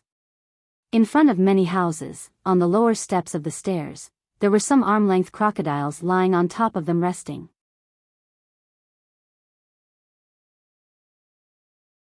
Chapter 155. This was a place with many crocodiles, and the marks Xiao Xian saw on the rocks by the pond should have been made by crocodiles. However, those frightening crocodiles lived together with the people of the tribe. They seemed to be very harmonious. What was more interesting was that Xiao Xian noticed the coldness in the eyes of the tribesmen when they looked at people. It was as if there was no emotion, only ferocious. Their vertical pupils were very similar to crocodiles. Were these people or crocodiles? Xiao Xian had never seen anyone other than the Yanjiao tribe. After coming to this world, he had only been moving around on the other side of the river, so he didn't know much about this world. Even though he had read the animal skin scrolls left behind by his ancestors, many of the records were not detailed, and he even had to rely on guessing. As for what the real world was like outside the tribe, Xiao Xian had to see it for himself. Cha-Cha didn't fly into the sky because Fu Shi said that the tribesmen were very vigilant against birds in the sky. So, before getting permission from the tribe, they shouldn't fly into the sky. Otherwise, once they landed at a low altitude, they would be mercilessly attacked by the tribesmen. For this reason, Cha-Cha could only follow behind, step by step. Some of the small crocodiles resting on the steps or by the pond quickly climbed back into the water when Xiao Xian and Cha-Cha came over. They swung their tails hard and quickly sank into the pond. Seeing Xiao Xian staring at the small crocodiles, Fu Shi said, "The treasure fish are very vigilant against outsiders. Fortunately, the big ones have already left, so there are only these small ones. Otherwise, you would be in more danger. Outsiders shouldn't wander around. If you want to go out, you must be accompanied by tribesmen. Otherwise, you will be easily attacked." Fu Shi told Xiao Xian about the things to pay attention to in the drumming tribe, including the temperament of the crocodiles. Listening to Fu Shi's explanation, Xiao Xian was relieved. Fortunately, these people weren't crocodiles. They were just living in harmony with crocodiles. They even called crocodiles treasure fish, which showed how important these crocodiles were to the tribesmen. Xiao Xian also warned Cha-Cha not to eat these little crocodiles as food. Otherwise, the people of the drumming tribe would come over and punish them. It might even lead to a fierce battle. Just like the people in the tribe, there were two types of crocodiles. One had yellowish-brown eyes, dark brown scales on its back, and a light yellow belly. The smaller crocodiles were slightly lighter in color, with some black spots or net-like patterns. Even the baby crocodiles had carapaces that extended from their backs to their tails. Some of them even had horns on their heads. Xiao Xian had never seen anything like that in his previous life. This kind of yellow-brown-eyed crocodile was very strong in its adult form. It had a violent temperament and was very aggressive. If an outsider walked around the tribe and encountered this kind of crocodile, they would be attacked by it. As for the other type of crocodile with dark brown eyes, its carapace was not so obvious, and it looked a little longer. Their tempers were gentler, and their eyes were less fierce. They looked just like the people in the tribe with dark brown eyes, and they looked more harmless. It seemed that this was the kind of tribe that worshipped animals. Xiao Xian remembered Fu Shi's words in his heart. Although the parents of these little crocodiles were not here, they would be back soon. In this unfamiliar place, he had to be careful. Otherwise, he wouldn't be able to return alive. Looking at these crocodiles, Xiao Xian thought of the move that Chen Jia had used on him. Wasn't it similar to the crocodile's death roll? After entering the core area of the tribe, Fu Shi did not directly bring Xiao Xian to his home. Instead, he first went to the chief's place. Presumably, someone had already passed the news on the way. Outside the chief's house, there were a few people curiously looking at Xiao Xian and Cha-Cha. However, those pairs of eyes still looked cold, making Cha-Cha uncomfortably shake its wings. Several times it wanted to fly, but fortunately, Xiao Xian calmed it down. The chief of the drumming tribe, Fan Mu, was a strong middle-aged man. His eyes were also yellow-brown. When he looked at Xiao Xian, it was like a fierce beast in the forest staring at him. There was a sense of majesty and oppression. "Welcome to the drumming tribe." Fan Mu looked at Xiao Xian and said. There was no smile on Fan Mu's face. Of course, not smiling was also good. At least it was better than Fu Shi's emotionless smile. Yanjiao tribe, Xiao Xian. Xiao Xian introduced himself. This was what Xiao Xian had asked the shaman before he left. After leaving the tribe, he would show up as Xiao Xian. Its name is Cha-Cha, but my friend doesn't like to stand on the ground all the time. I hope you can allow it to fly for a while. Xiao Xian said. Okay. Fan Mu signaled to the people beside him, telling them not to attack Cha-Cha, but at the same time, to keep an eye on it. After Cha-Cha flew into the sky, Xiao Xian stepped on the stairs and followed Fan Mu into the house. In the house, there was a man with dark brown eyes, who looked older than Fan Mu. This is the shaman of our tribe. Fan Mu introduced. Hello, I am Xiao Xian from the Yanjiao tribe. Welcome to the drumming tribe. The shaman of the drumming tribe said. There was a trace of a smile on his face, which made him feel more amiable. The same words, when spoken by the shaman in front of him, made him feel more comfortable than when spoken by Fan Mu. Moreover, when the shaman smiled, he didn't have that stiff and intimidating feeling. The shaman was very similar to the old faker.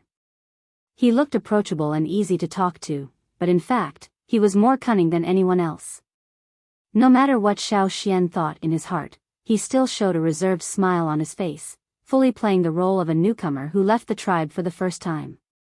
Fu Shi, who led Xiao Xian here, was also called in by Fan Mu, and told him what happened when he met Xiao Xian. Xiao Xian added some things that Fu Shi couldn't explain clearly. Hearing that Xiao Xian had stayed on the river for more than 20 days, Fan Mu and the shaman's expressions changed.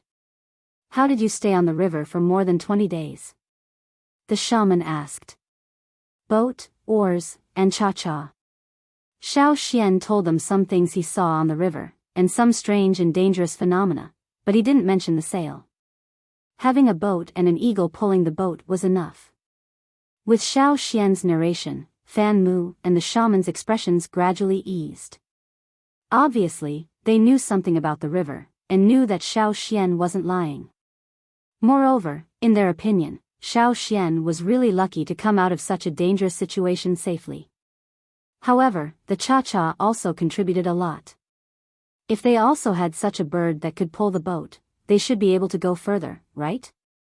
I remember that wooden boats will sink when they are far away from the river bank.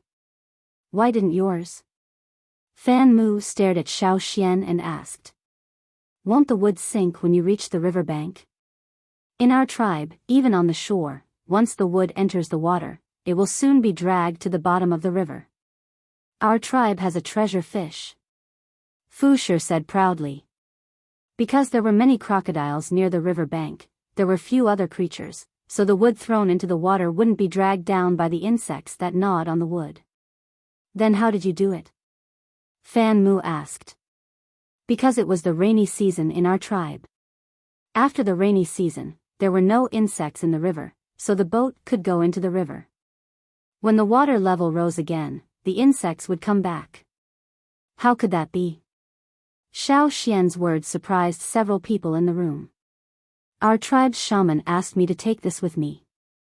Xiao Xian took out the stone with the tribe's two-horned totem pattern, and handed it to the shaman of the drumming tribe in front of him. The totem pattern drawn by the shaman was special. As a shaman, he could feel the totem power used when drawing it, as well as the emotions the shaman wanted to express. It was indeed friendly and warm. Cha-Cha also has it. Xiao Xian walked to the door and whistled. The walkway outside the chief's house was much wider than others, and the planks were very strong. Cha-Cha landed on the walkway outside the house. The shaman of the drumming tribe carefully looked at the totem pattern on Cha-Cha's feet, and confirmed what Xiao Xian said just now. This bird was also blessed by the Yanjiao tribe's shaman. People or things that could be blessed by the tribe's shaman were all valued by the tribe. It was also hard to fake. Moving his hand away from Cha-Cha's claws, the shaman nodded to the chief Fan Mu. The chief's cold eyes softened a little. After talking for a while, the shaman and the chief's suspicions about Xiao Xian had been greatly reduced. They had never heard of the Yanjiao tribe, but after talking, the shaman of the drumming tribe took the initiative to express his sincere enthusiasm. Hearing that it was Xiao Xian's first time out of the tribe, the shaman suggested that Xiao Xian stay for a while. After the Water Moon Festival, there will be people from the tribe going to other tribes to trade. You can go with them, the shaman said. The people next to him wanted to say something, but the shaman raised his hand to stop them. Then it's settled. Fu Shi, Xiao Xian will stay with you for the time being, the chief said. The chief's words settled this matter. The others didn't say anything more, but they still looked at Xiao Xian with vigilance. Okay, Fu Shi replied. After leaving the chief's house, Fu Shi took Xiao Xian home.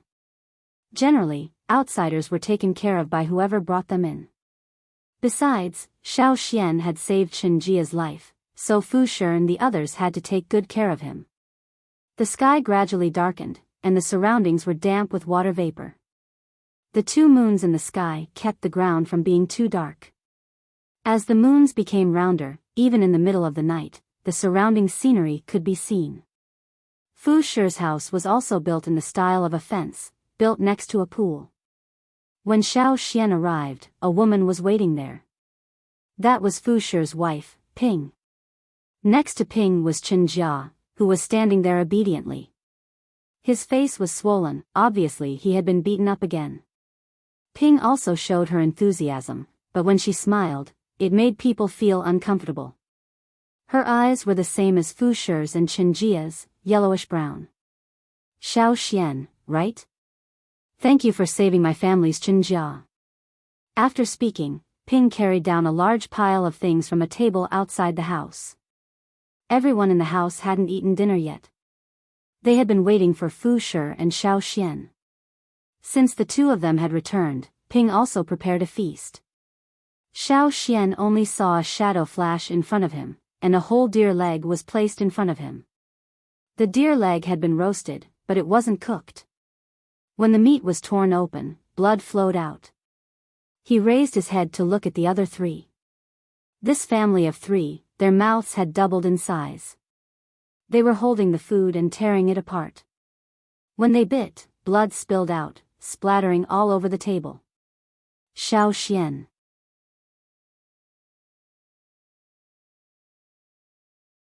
Chapter 156.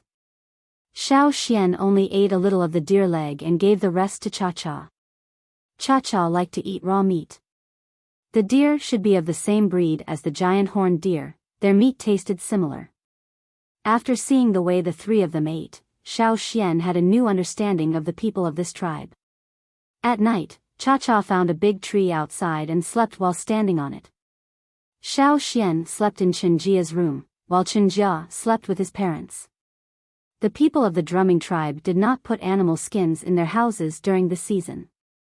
They slept directly on wooden planks, and through the gaps between the planks, they could see the water below.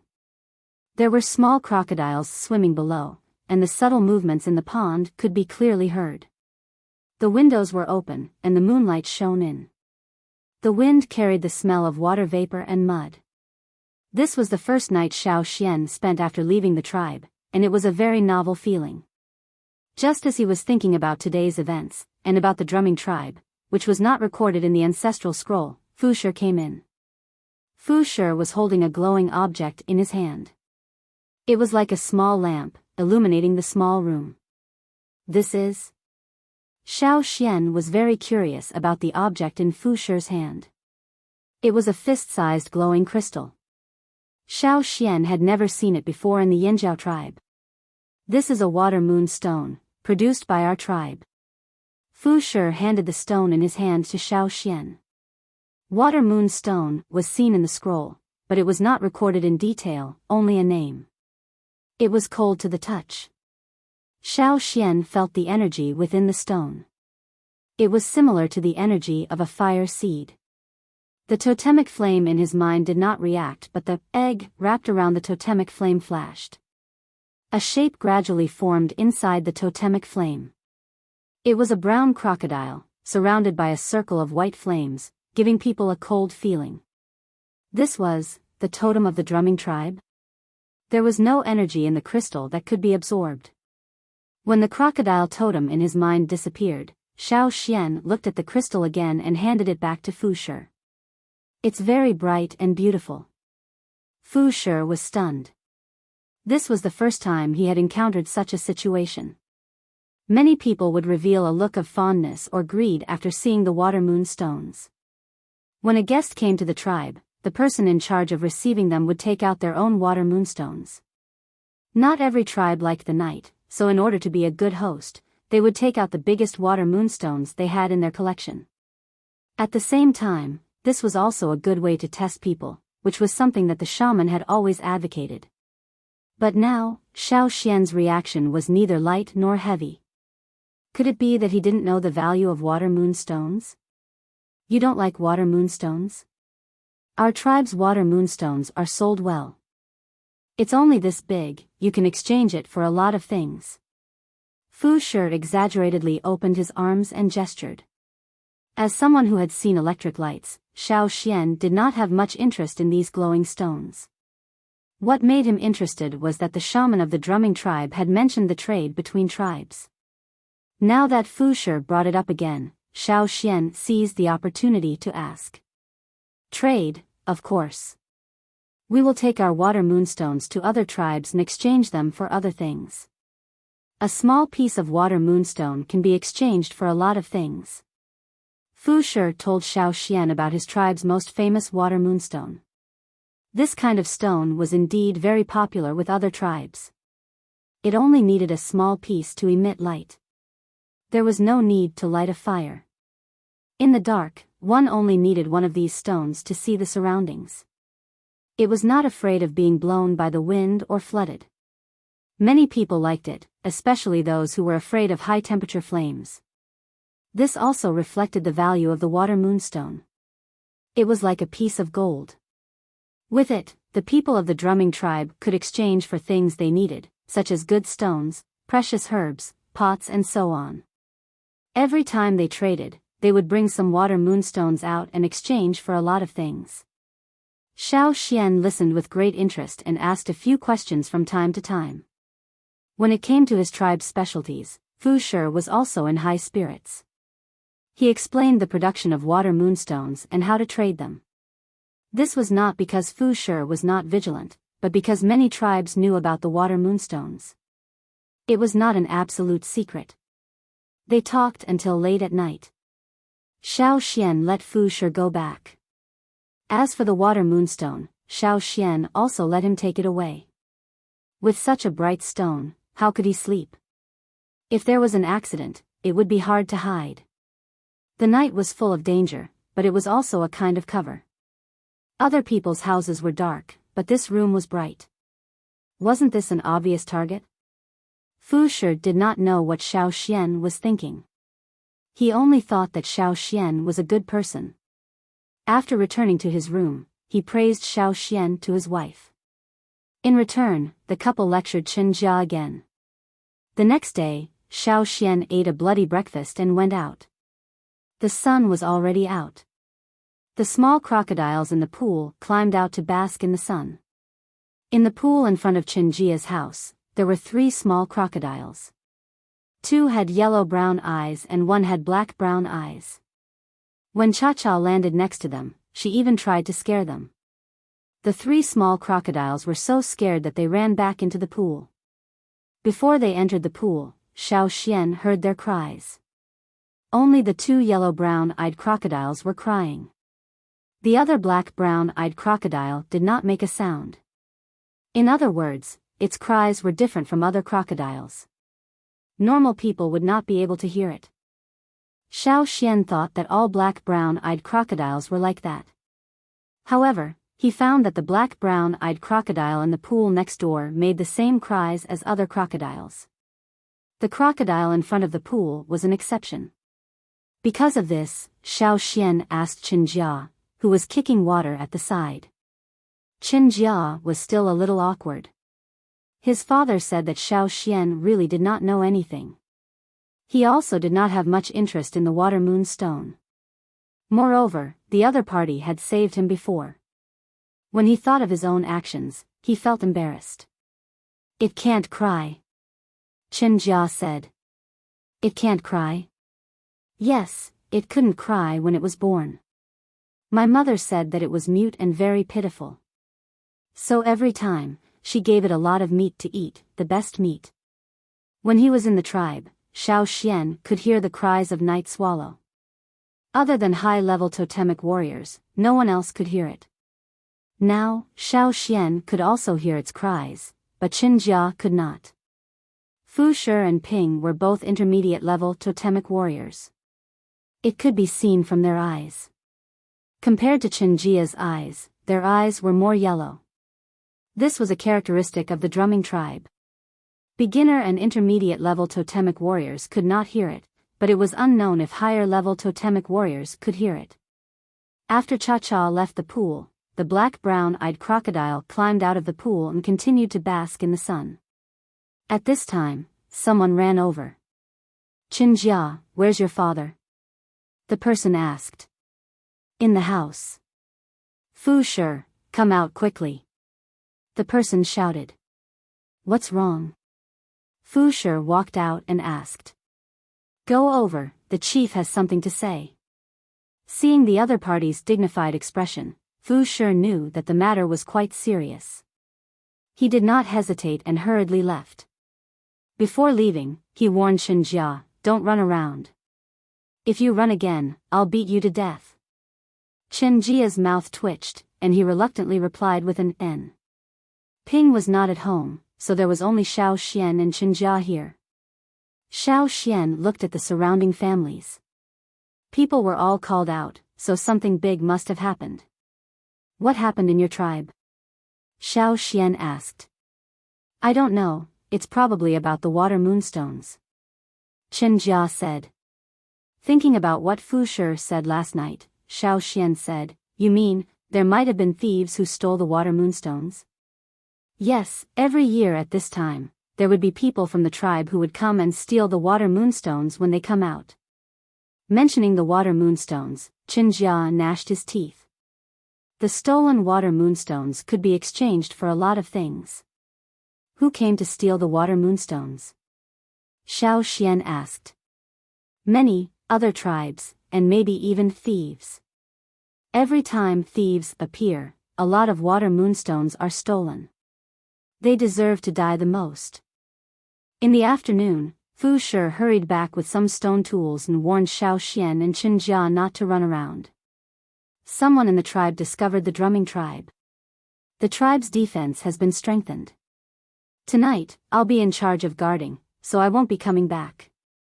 Don't go out. Finishing his words, Fu Shi hurriedly left. The people in the surrounding houses were like Fu Shi, taking their tools and hurrying out.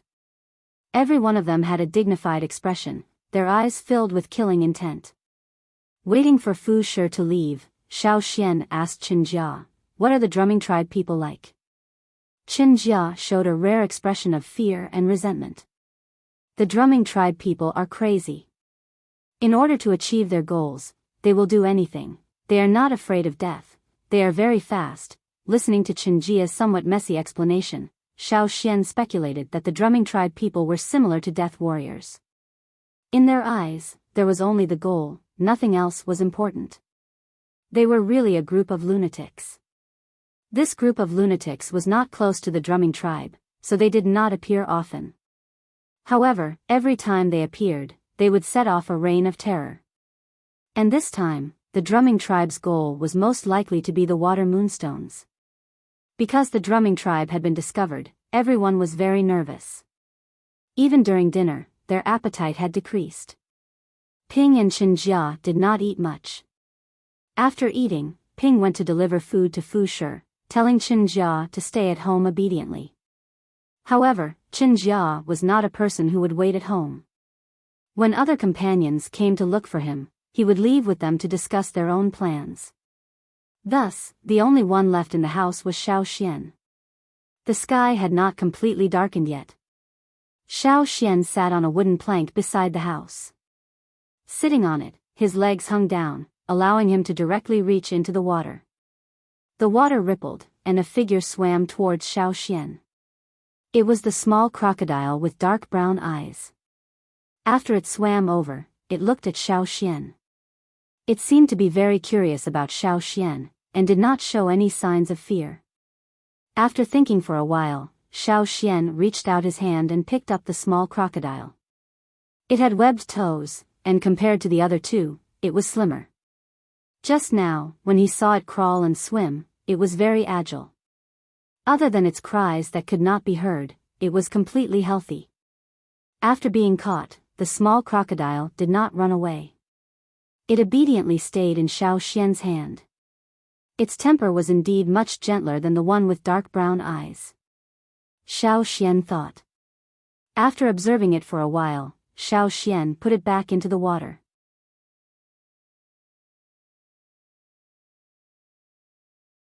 Chapter 157. That night, Ping and Qinjia did not return.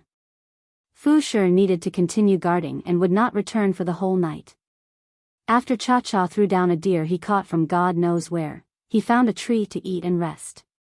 Xiao Xian was the only one in the house. Xiao Xian could not walk around. Now that the drumming tribe was in a tense period, as an outsider, Xiao Xian could not run around and attract suspicion. As a newcomer, it was better to make a good impression. If there was a day when the Yanjiao tribesmen could smoothly cross over from the other side of the river, they would inevitably greet the drumming tribesmen. Xiao Xian crossed his legs and rested on the wooden planks in the room. As Xiao Xian swayed his legs, the wooden planks below him creaked slightly. As he was thinking, Xiao Xian heard a few humming sounds coming from outside. It sounded like someone was pinching their nose. These sounds were not made by humans, but by the small crocodiles. Listening to the sounds, it came from the pond where Qinjia's family lived. It was just that it was not near the house. After a few short cries, the cries came to an abrupt end, but very quickly, more cries came out. Only, the cries after that were different from the ones before. The one who made the last sound was the brown-eyed small crocodile that was thought to be mute. The surrounding small crocodiles did not often cry out. They only cried out when they felt threatened or when they felt danger. For example, the 3 small crocodiles that Cha Cha had teased that day had all cried out. The tribesmen said that these small crocodiles were very sensitive to likes and dislikes. Even if you smiled and looked very kind, if you had bad intentions, these small crocodiles would still avoid you or directly bite you. At this time, what exactly did the 3 small crocodiles in the pond encounter that caused them to cry out like that? The sounds outside continued. Xiao Xian got up and looked outside. He did not see anything out of the ordinary, but somewhere in the pond, the cries continued. The other tribesmen should not be able to hear its cries. If other small crocodiles continued to cry out like this, someone would have already come to check on the situation. After thinking for a while, Xiao Xian walked out of the house and headed towards the source of the cries.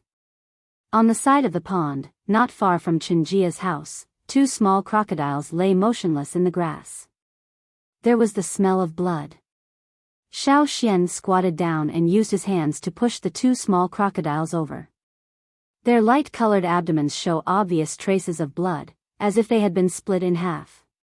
They were killed with a single blow from a sharp weapon. The roar just now, it should be these 2 small crocodiles. After a few cries, it suddenly stopped.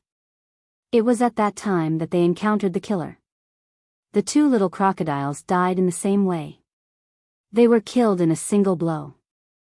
They were extremely fast and almost didn't make a sound.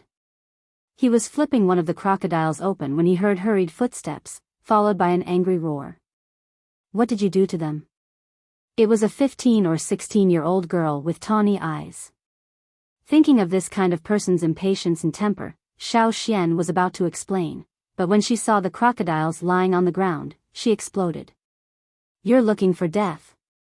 She seemed to have gone crazy, not giving Xiao Xian a chance to explain. Even if Xiao Xian spoke, she would not listen. The totem patterns on her body appeared, and she exerted strength in her legs, increasing her speed in an instant. Her whole body flew through the air towards Xiao Xian. As she pounced, her entire hand doubled in size, turning into a claw. Combined with the totem patterns on her hand, it looked as if it was covered with a layer of scales. Her fingertips also emitted a crisp sound. Like a ruthless beast, she mercilessly clawed at Xiao Xian. If he did not dodge, this slender hand would latch onto Xiao Xian's arm. Then, like a crocodile biting onto its prey, she would twist and tear his arm off. In the face of such a vicious attack, Xiao Xian reached out and grabbed her wrist before she could grab his arm. However, he did not stop. Instead, he took the opportunity to pull her to the side of the pool. Splash! She was flung into the pond. The surrounding people had already heard the commotion and came out. Under such a tense situation, with roars and the sound of someone falling into the water, it would be strange if they did not notice. The surrounding families, regardless of gender, ran out with tools and surrounded Xiao Xian. The children were not allowed to come out. They only stuck their heads out of their windows or doors to look over. On the grass beside the pond, the two dead crocodiles were very conspicuous. The people of the drumming tribe had always paid attention to crocodiles, so the two crocodiles next to them attracted their attention even more. Originally, they thought it was just a quarrel between two parties, but after seeing the two dead crocodiles, the people who surrounded them became angry. For Xiao Xian, an outsider, the surrounding families had always been on guard against him. They did not allow their children to come in contact with Xiao Xian. There were several times when their children were curious about the eagle and wanted to go over to take a look, but the adults made up stories to scare them. Now, with this scene in front of them, it was needless to say. "I didn't kill them," Xiao Xian said. "If it wasn't you, who else could it be?" "It must be him. Ban Ling saw it just now." The surrounding people shouted. They looked at Xiao Xian fiercely. Just as they were about to attack, they heard a shout from behind, "Stop!" Hearing this voice, the person who was about to attack immediately halted his movements and turned to look behind him. There were two people who came over. Xiao Xian recognized one of them.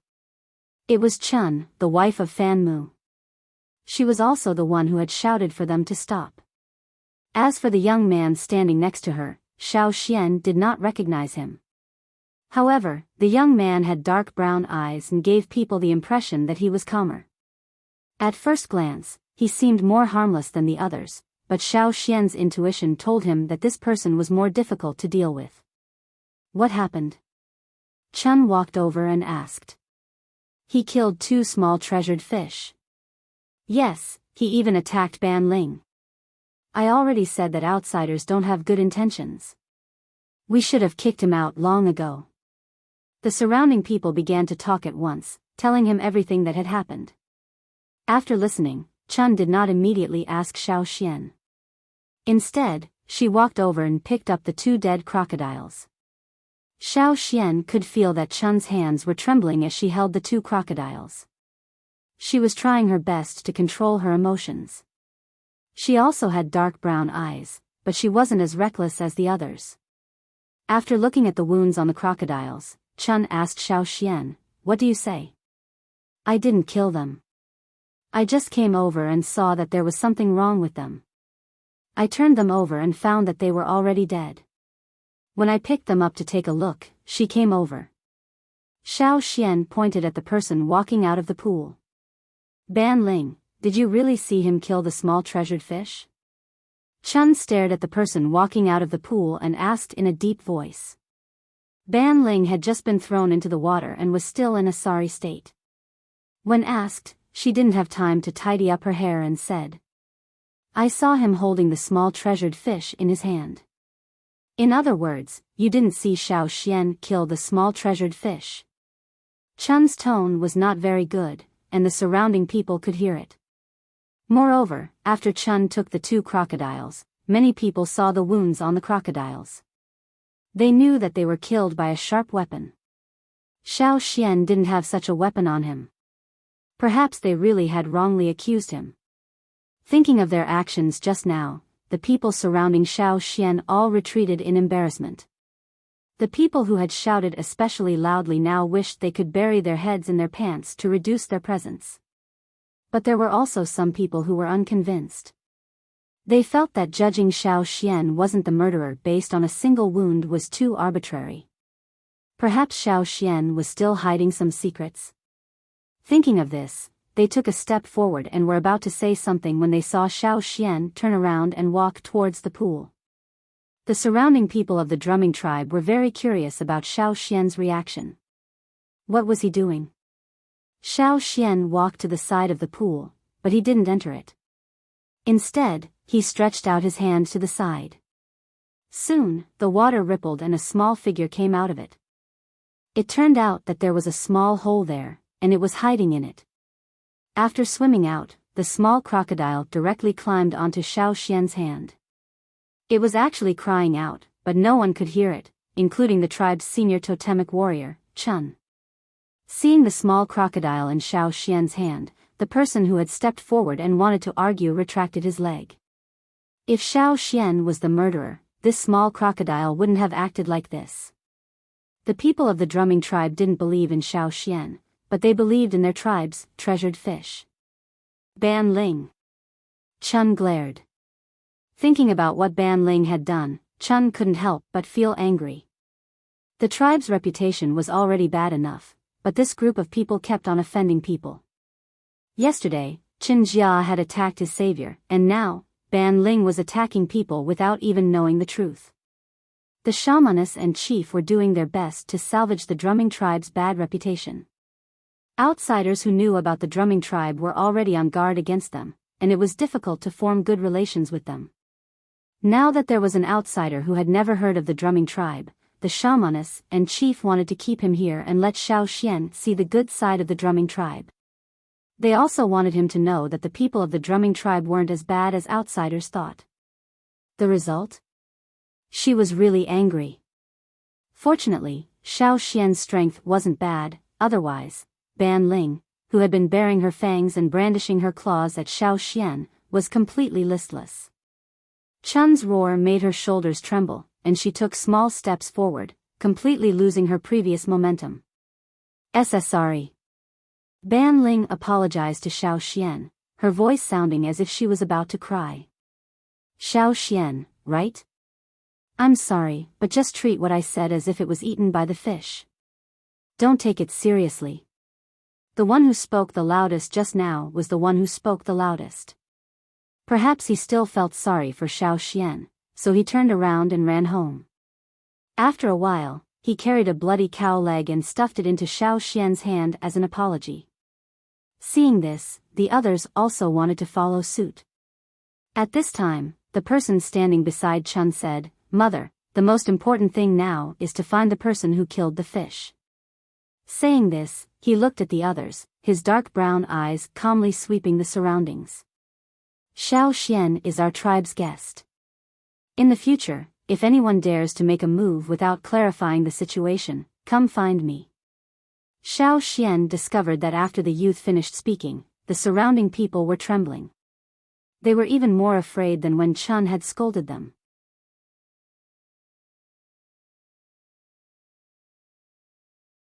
Chapter 158. What's wrong? Ping had gone to deliver food to Fushi and talked to the guards for a while. She had just returned, but before she entered the house, she saw people surrounding the pond and quickly walked over. Ping, 2 treasured fish were killed here. A woman with a loud voice said. Ping was shocked. After hearing the details, she wanted to tear the murderer into pieces. Unfortunately, the murderer was still unknown. When she heard that Xiao Xian was misunderstood again, she was very dissatisfied. Xiao Xian is a good person. He doesn't even want my water moon stone. What? There was actually someone who didn't like the water moon stone? The surrounding people suddenly felt that Xiao Xian was too safe. Those who wanted to steal the water moonstones in their tribe were not good people. Compared to them, Xiao Xian was an outsider who was not interested in the water moonstones. Everyone suddenly felt more comfortable around him. But thinking about it, how could Xiao Xian not like the water moonstone? It was such a good thing, why didn't he like it? Xiao Xian, the water moonstone is really good. You can exchange it for many things in other tribes. Yes, Xiao Xian, it must be because Fusher's water moonstone is small and dark. Maybe it's an old stone that has been there for a few years. Come to my house, our water moonstone is big and bright. We just fished it out last year. If it comes out this year, there will definitely be bigger ones. Come to my house, my water moonstone is big too. My daughter personally put it away last year. Oh right, my daughter is over there. She's very pretty. Xiao Xian, you will definitely like her. The auntie who spoke narrowed her eyes and pointed in the direction of her house. Xiao Xian looked in the direction the auntie was pointing at. There was a young lady standing on the steps of a house. At this moment, the lady was smiling at him with her mouth wide open from ear to ear.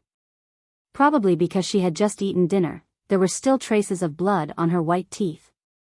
It was really a big mouth. Haha.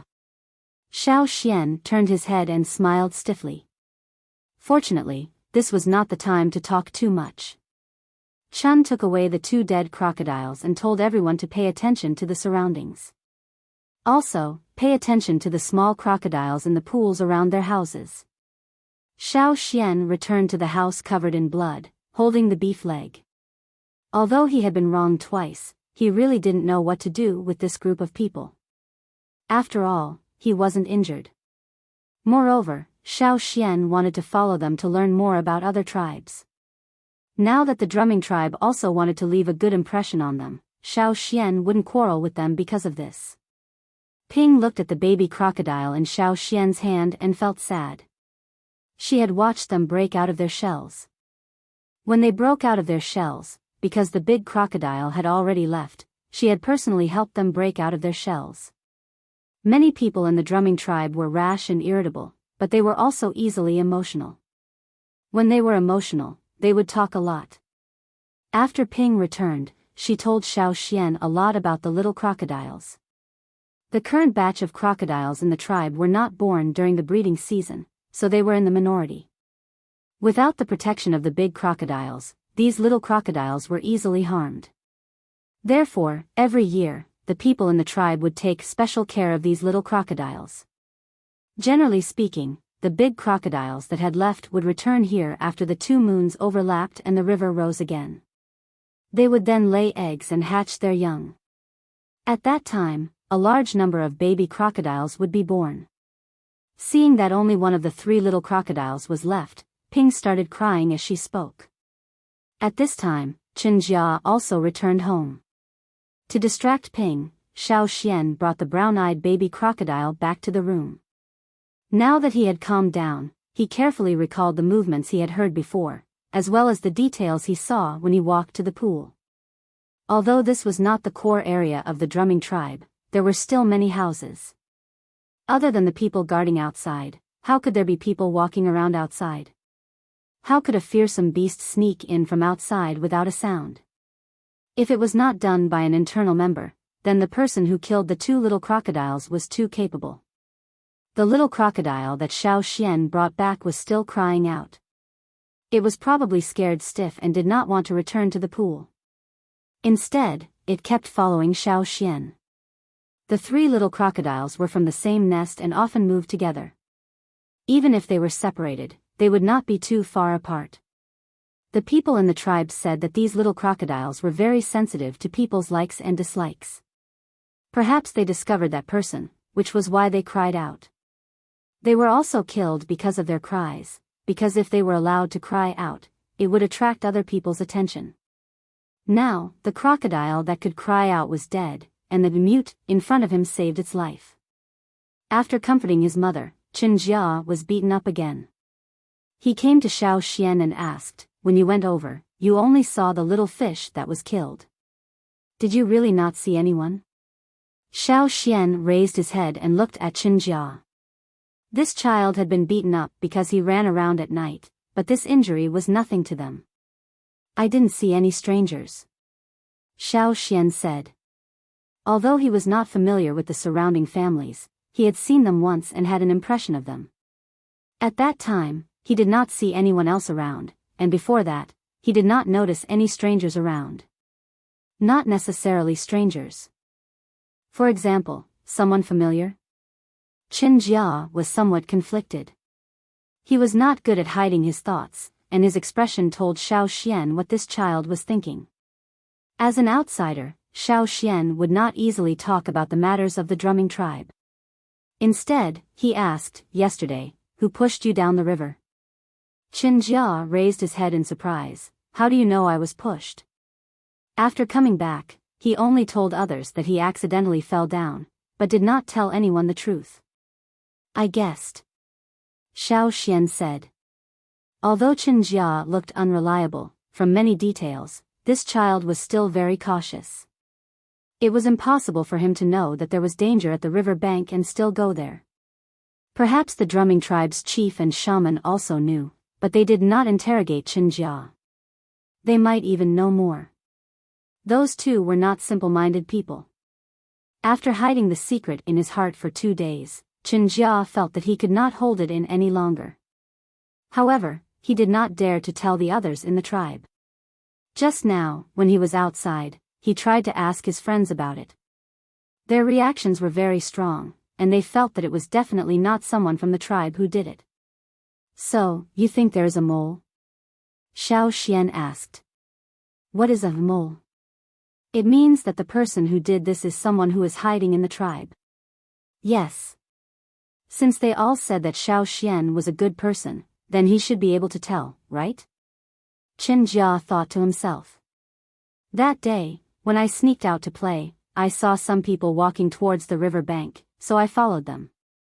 There were other people there. I heard them talking, but I did not hear what they were saying. After they left, when I walked to the river bank, I was pushed by someone. Qin Jia told Xiao Xian about what happened that day. "What did that person look like?" I don't remember." Qin Jia bit his hand, feeling very conflicted. He really tried very hard to think, but he just could not remember. He always felt that the person's face was blurry, but looking at the figure, he really did look like someone from the tribe. If not, he would not have kept this a secret. He really could not remember what that person looked like. Xiao Xian patted Qin Jia's shoulder. "If you don't remember, then forget it. Also, don't tell anyone about this. Even if you do, you have to find someone you absolutely trust. For example, your parents. If that mole knows that you know a lot of things, you might end up like the 2 little treasured fish that were killed tonight." "Why?" Qin Jia's face was full of fear. "Because they can cry." Xiao Xian also touched the mute little crocodile in his hand, but it can't, so it survived. Qin Jia was not too stupid. After thinking for a while, he understood Xiao Xian's meaning. With a pale face, he said, I'll go find mother first." Regardless of whether the truth was as Xiao Xian imagined, at least by scaring Qin Jia would not run around alone. Otherwise, there was a real possibility that he would be killed. When there are many tribes, it is easy to get chaotic. Don't you think so? Xiao Xian tore off a piece of meat and put it in front of the little crocodile's mouth. The teeth of crocodiles belong to the truncated tooth type. They can't directly bite off a piece of meat like cats, so they have to roll or sway to bite off the meat. This is the familiar death roll and sway dance of the crocodile. Seeing the little crocodile roll around after biting the meat, Xiao Xian thought of the people in the tribe, as well as Caesar and the others. He wondered how they were doing now. When he left the tribe, he didn't think so, but now he missed them. He remembered that on the day he left, Xiao Xian wanted to tell the shaman and old Kun not to worry. In the end, he only said 2 words before they beat him up with their crutches. Thinking of this, Xiao Xian couldn't help but laugh. The moonlight outside the window was even brighter than last night. Soon, it would be the day when the two moons overlapped. If he wanted to go back, he would have to wait at least a year. In the next few days, the tribe was very peaceful. There were no more abnormal situations, but Fu Shi and the other tribe guards were even more vigilant. The day when the two moons overlapped was one of the most important days of the year. Other than the sacrificial ceremony, it was also one of the most important days. They called it the Water Moon Festival. In the drumming tribe, there was a small river winding around the tribe.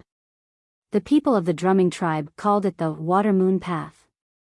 Before and after the two moons overlapped, when the river level lowered, the Water Moon Path would be separated from the river. When the two moons overlapped in the night sky, every family of the drumming tribe would guard the path closest to their house, waiting for the water moonstones to appear so that they could go down to collect them.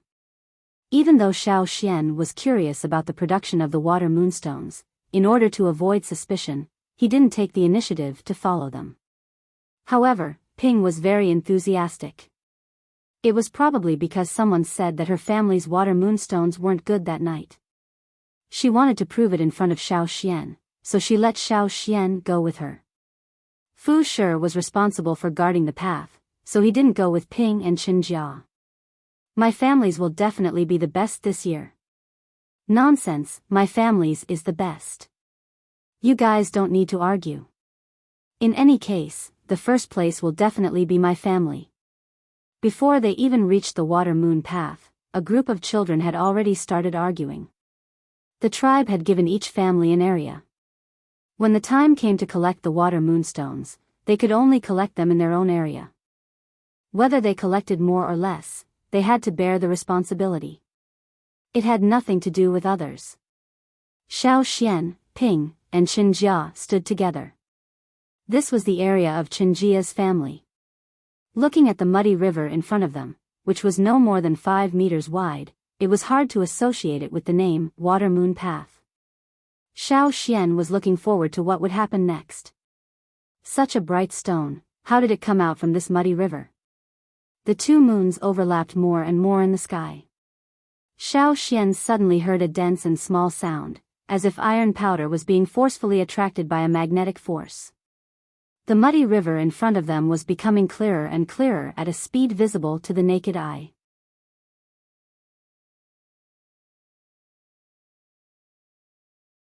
Chapter 159. Ping and Qinjia stood on the shore, waiting nervously. The amount of water moonstones they could produce in this section would determine whether they would be rich or poor in the coming days. If they could produce a lot of water moonstones, and each of them was big and bright, their family would be rich this year. When the trading day came, they could bring them out to exchange for a lot of things. However, if the stones they produced were small and small, then it would be hard. Whether they were poor or rich, it all depended on this part of the river. Xiao Xian felt that this method was very novel. Ping was already praying nervously. Qinjia was also biting his hands. He liked to bite his hands when he was nervous. The muddy river water became clearer and clearer. In less than 10 minutes, it had already become translucent. There was even light emitting from the bottom of the river. It was even more eye-catching than the moon in the sky. The muddy river gradually became clear. At the bottom of the river, they could see some things emitting light. Those were the water moonstones. The white light passed through the river and reflected in the eyes of the people on the shore. Ha, ha ha ha ha. Some people laughed wildly. Their part of the river was especially bright. This meant that there would be more water moonstones produced there. Some people were happy, while others were worried. Some parts of the river were dimmer than others. There were a lot less water moonstones there. Ha ha ha ha. Qinjia also laughed arrogantly. Their part of the river was brighter than the other two families. He laughed and made a gesture to the other two families, showing off. Ping knelt by the river bank, watching the white light at the bottom of the river get brighter and brighter. She was so excited that no one knew what she was mumbling. The surrounding families looked at Qinjia and his mother with envy and jealousy. But there was nothing they could do. Whether it was more or less, they had already determined it. Even if they were jealous, they couldn't snatch it. They could only comfort themselves that maybe next year, their family would become like that. Xiao Xian felt the power of the fire seed. The fire seed of the drumming tribe? What kind of fire seed was this tribe that lived in the puddles and rivers? In the Yinjiao tribe, the shaman was able to connect the fire seed's power to the houses at the top of the mountain. That was why the houses at the top of the mountain were always warm during the winter. And here, the production of these water moonstones seemed to be closely related to the fire seed of the drumming tribe. No wonder Fu Shi said that this was their drumming tribe's specialty. The power of the fire seed was special. After Ping prayed and expressed her gratitude, she turned to Chen Jia, who was already itching to give it a try, and said, "Enter the water." "All right." Chen Jia flung off the beast skin coat on his body, covering his entire body with totem patterns, and jumped into the clear and bright river. Many children from other families were like Chen Jia, impatiently jumping into the water to fish for the water moonstones. Xiao Xian noticed that when the children were swimming, their legs weren't alternately kicking the water. Instead, they were swaying left and right. Their bones seemed to have been softened. The totemic patterns covered their bodies like scales. At first glance, it looked like the powerful tail of a crocodile that was swaying in the water. The people of the drumming tribe were good swimmers. Even if they were underwater, they could stay underwater for a long time. Therefore, the work of digging the water moonstones from the bottom of the river was extremely simple for them. As the first stone dug out this year, they had to choose a big one. The people of the drumming tribe believed that a good start would lead to better results. Perhaps there would be more stones as big as this one dug out later. Therefore, the first stone had to be chosen well. Chen Jia swam back and forth at the bottom of the river. Finally, he chose a spot and dug out a very big and bright water moonstone. He didn't swim upstream, but turned around and threw it towards the river bank. The water moonstone that was thrown out of the water was accurately caught by Ping. She wiped the water off the stone and looked at it excitedly. She was so happy that she couldn't close her mouth, and the smile on her face grew wider and wider.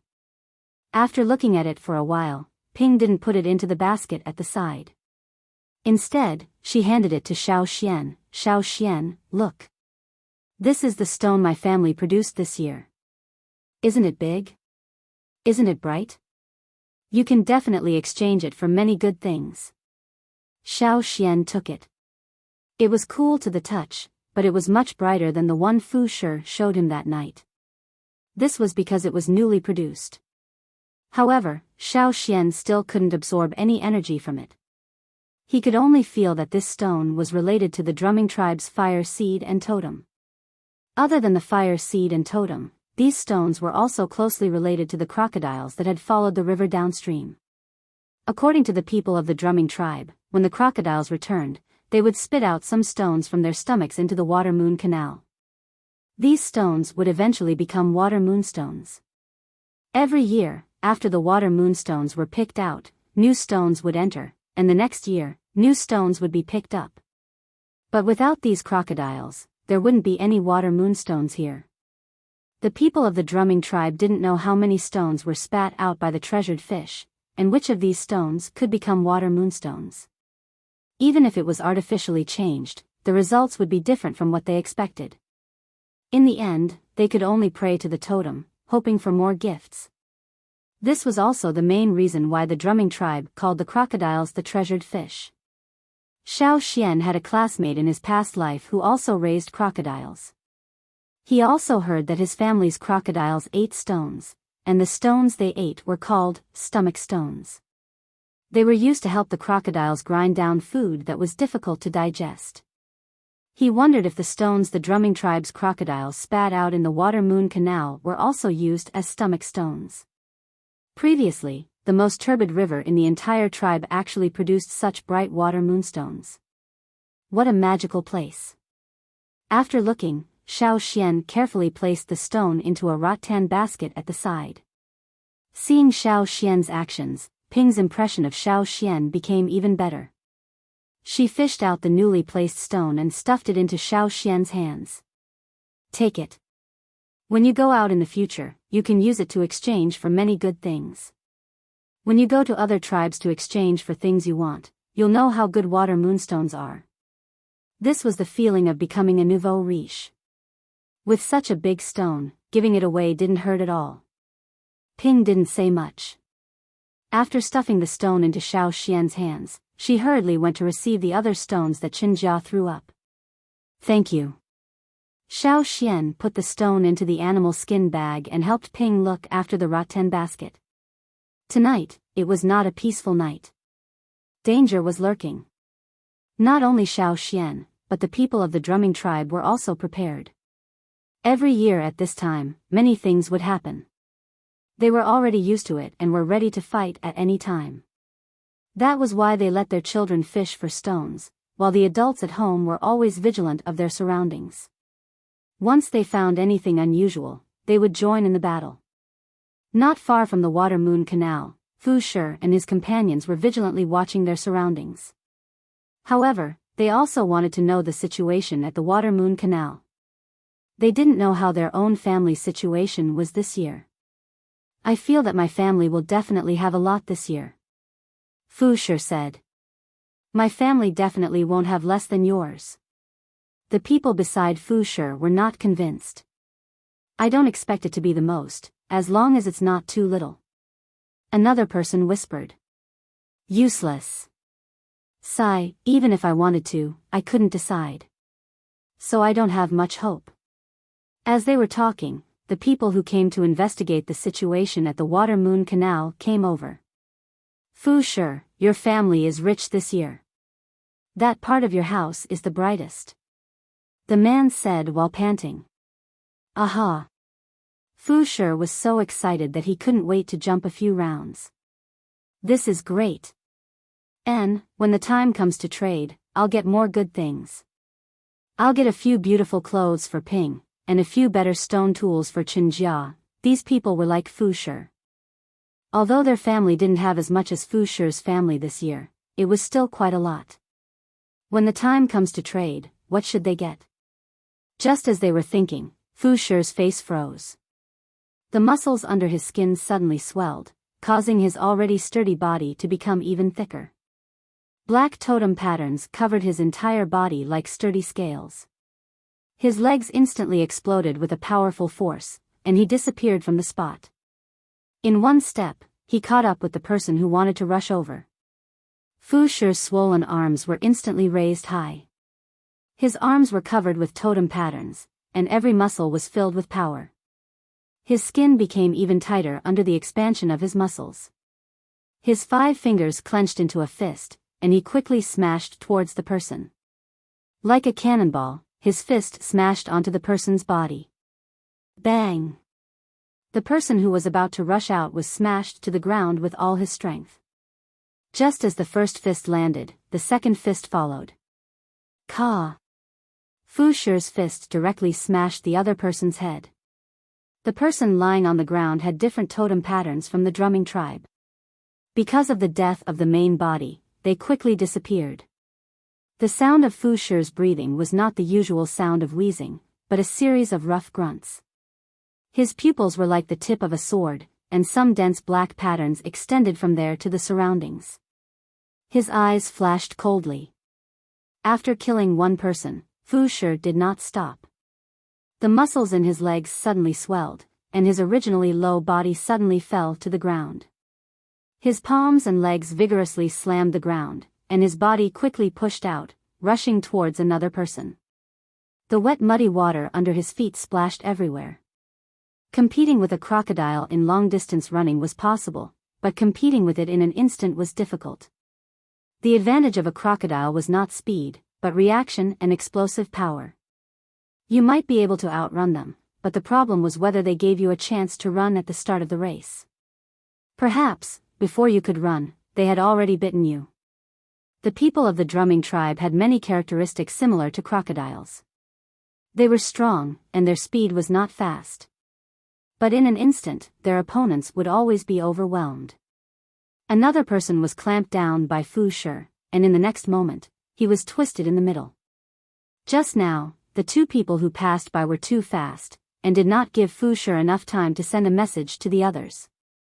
Now, after dealing with two opponents in succession, Fu Shi took advantage of this gap and roared from his throat like an ancient beast. The roar passed through the wet area, through the forest, like a war knife, splitting the silence of the night.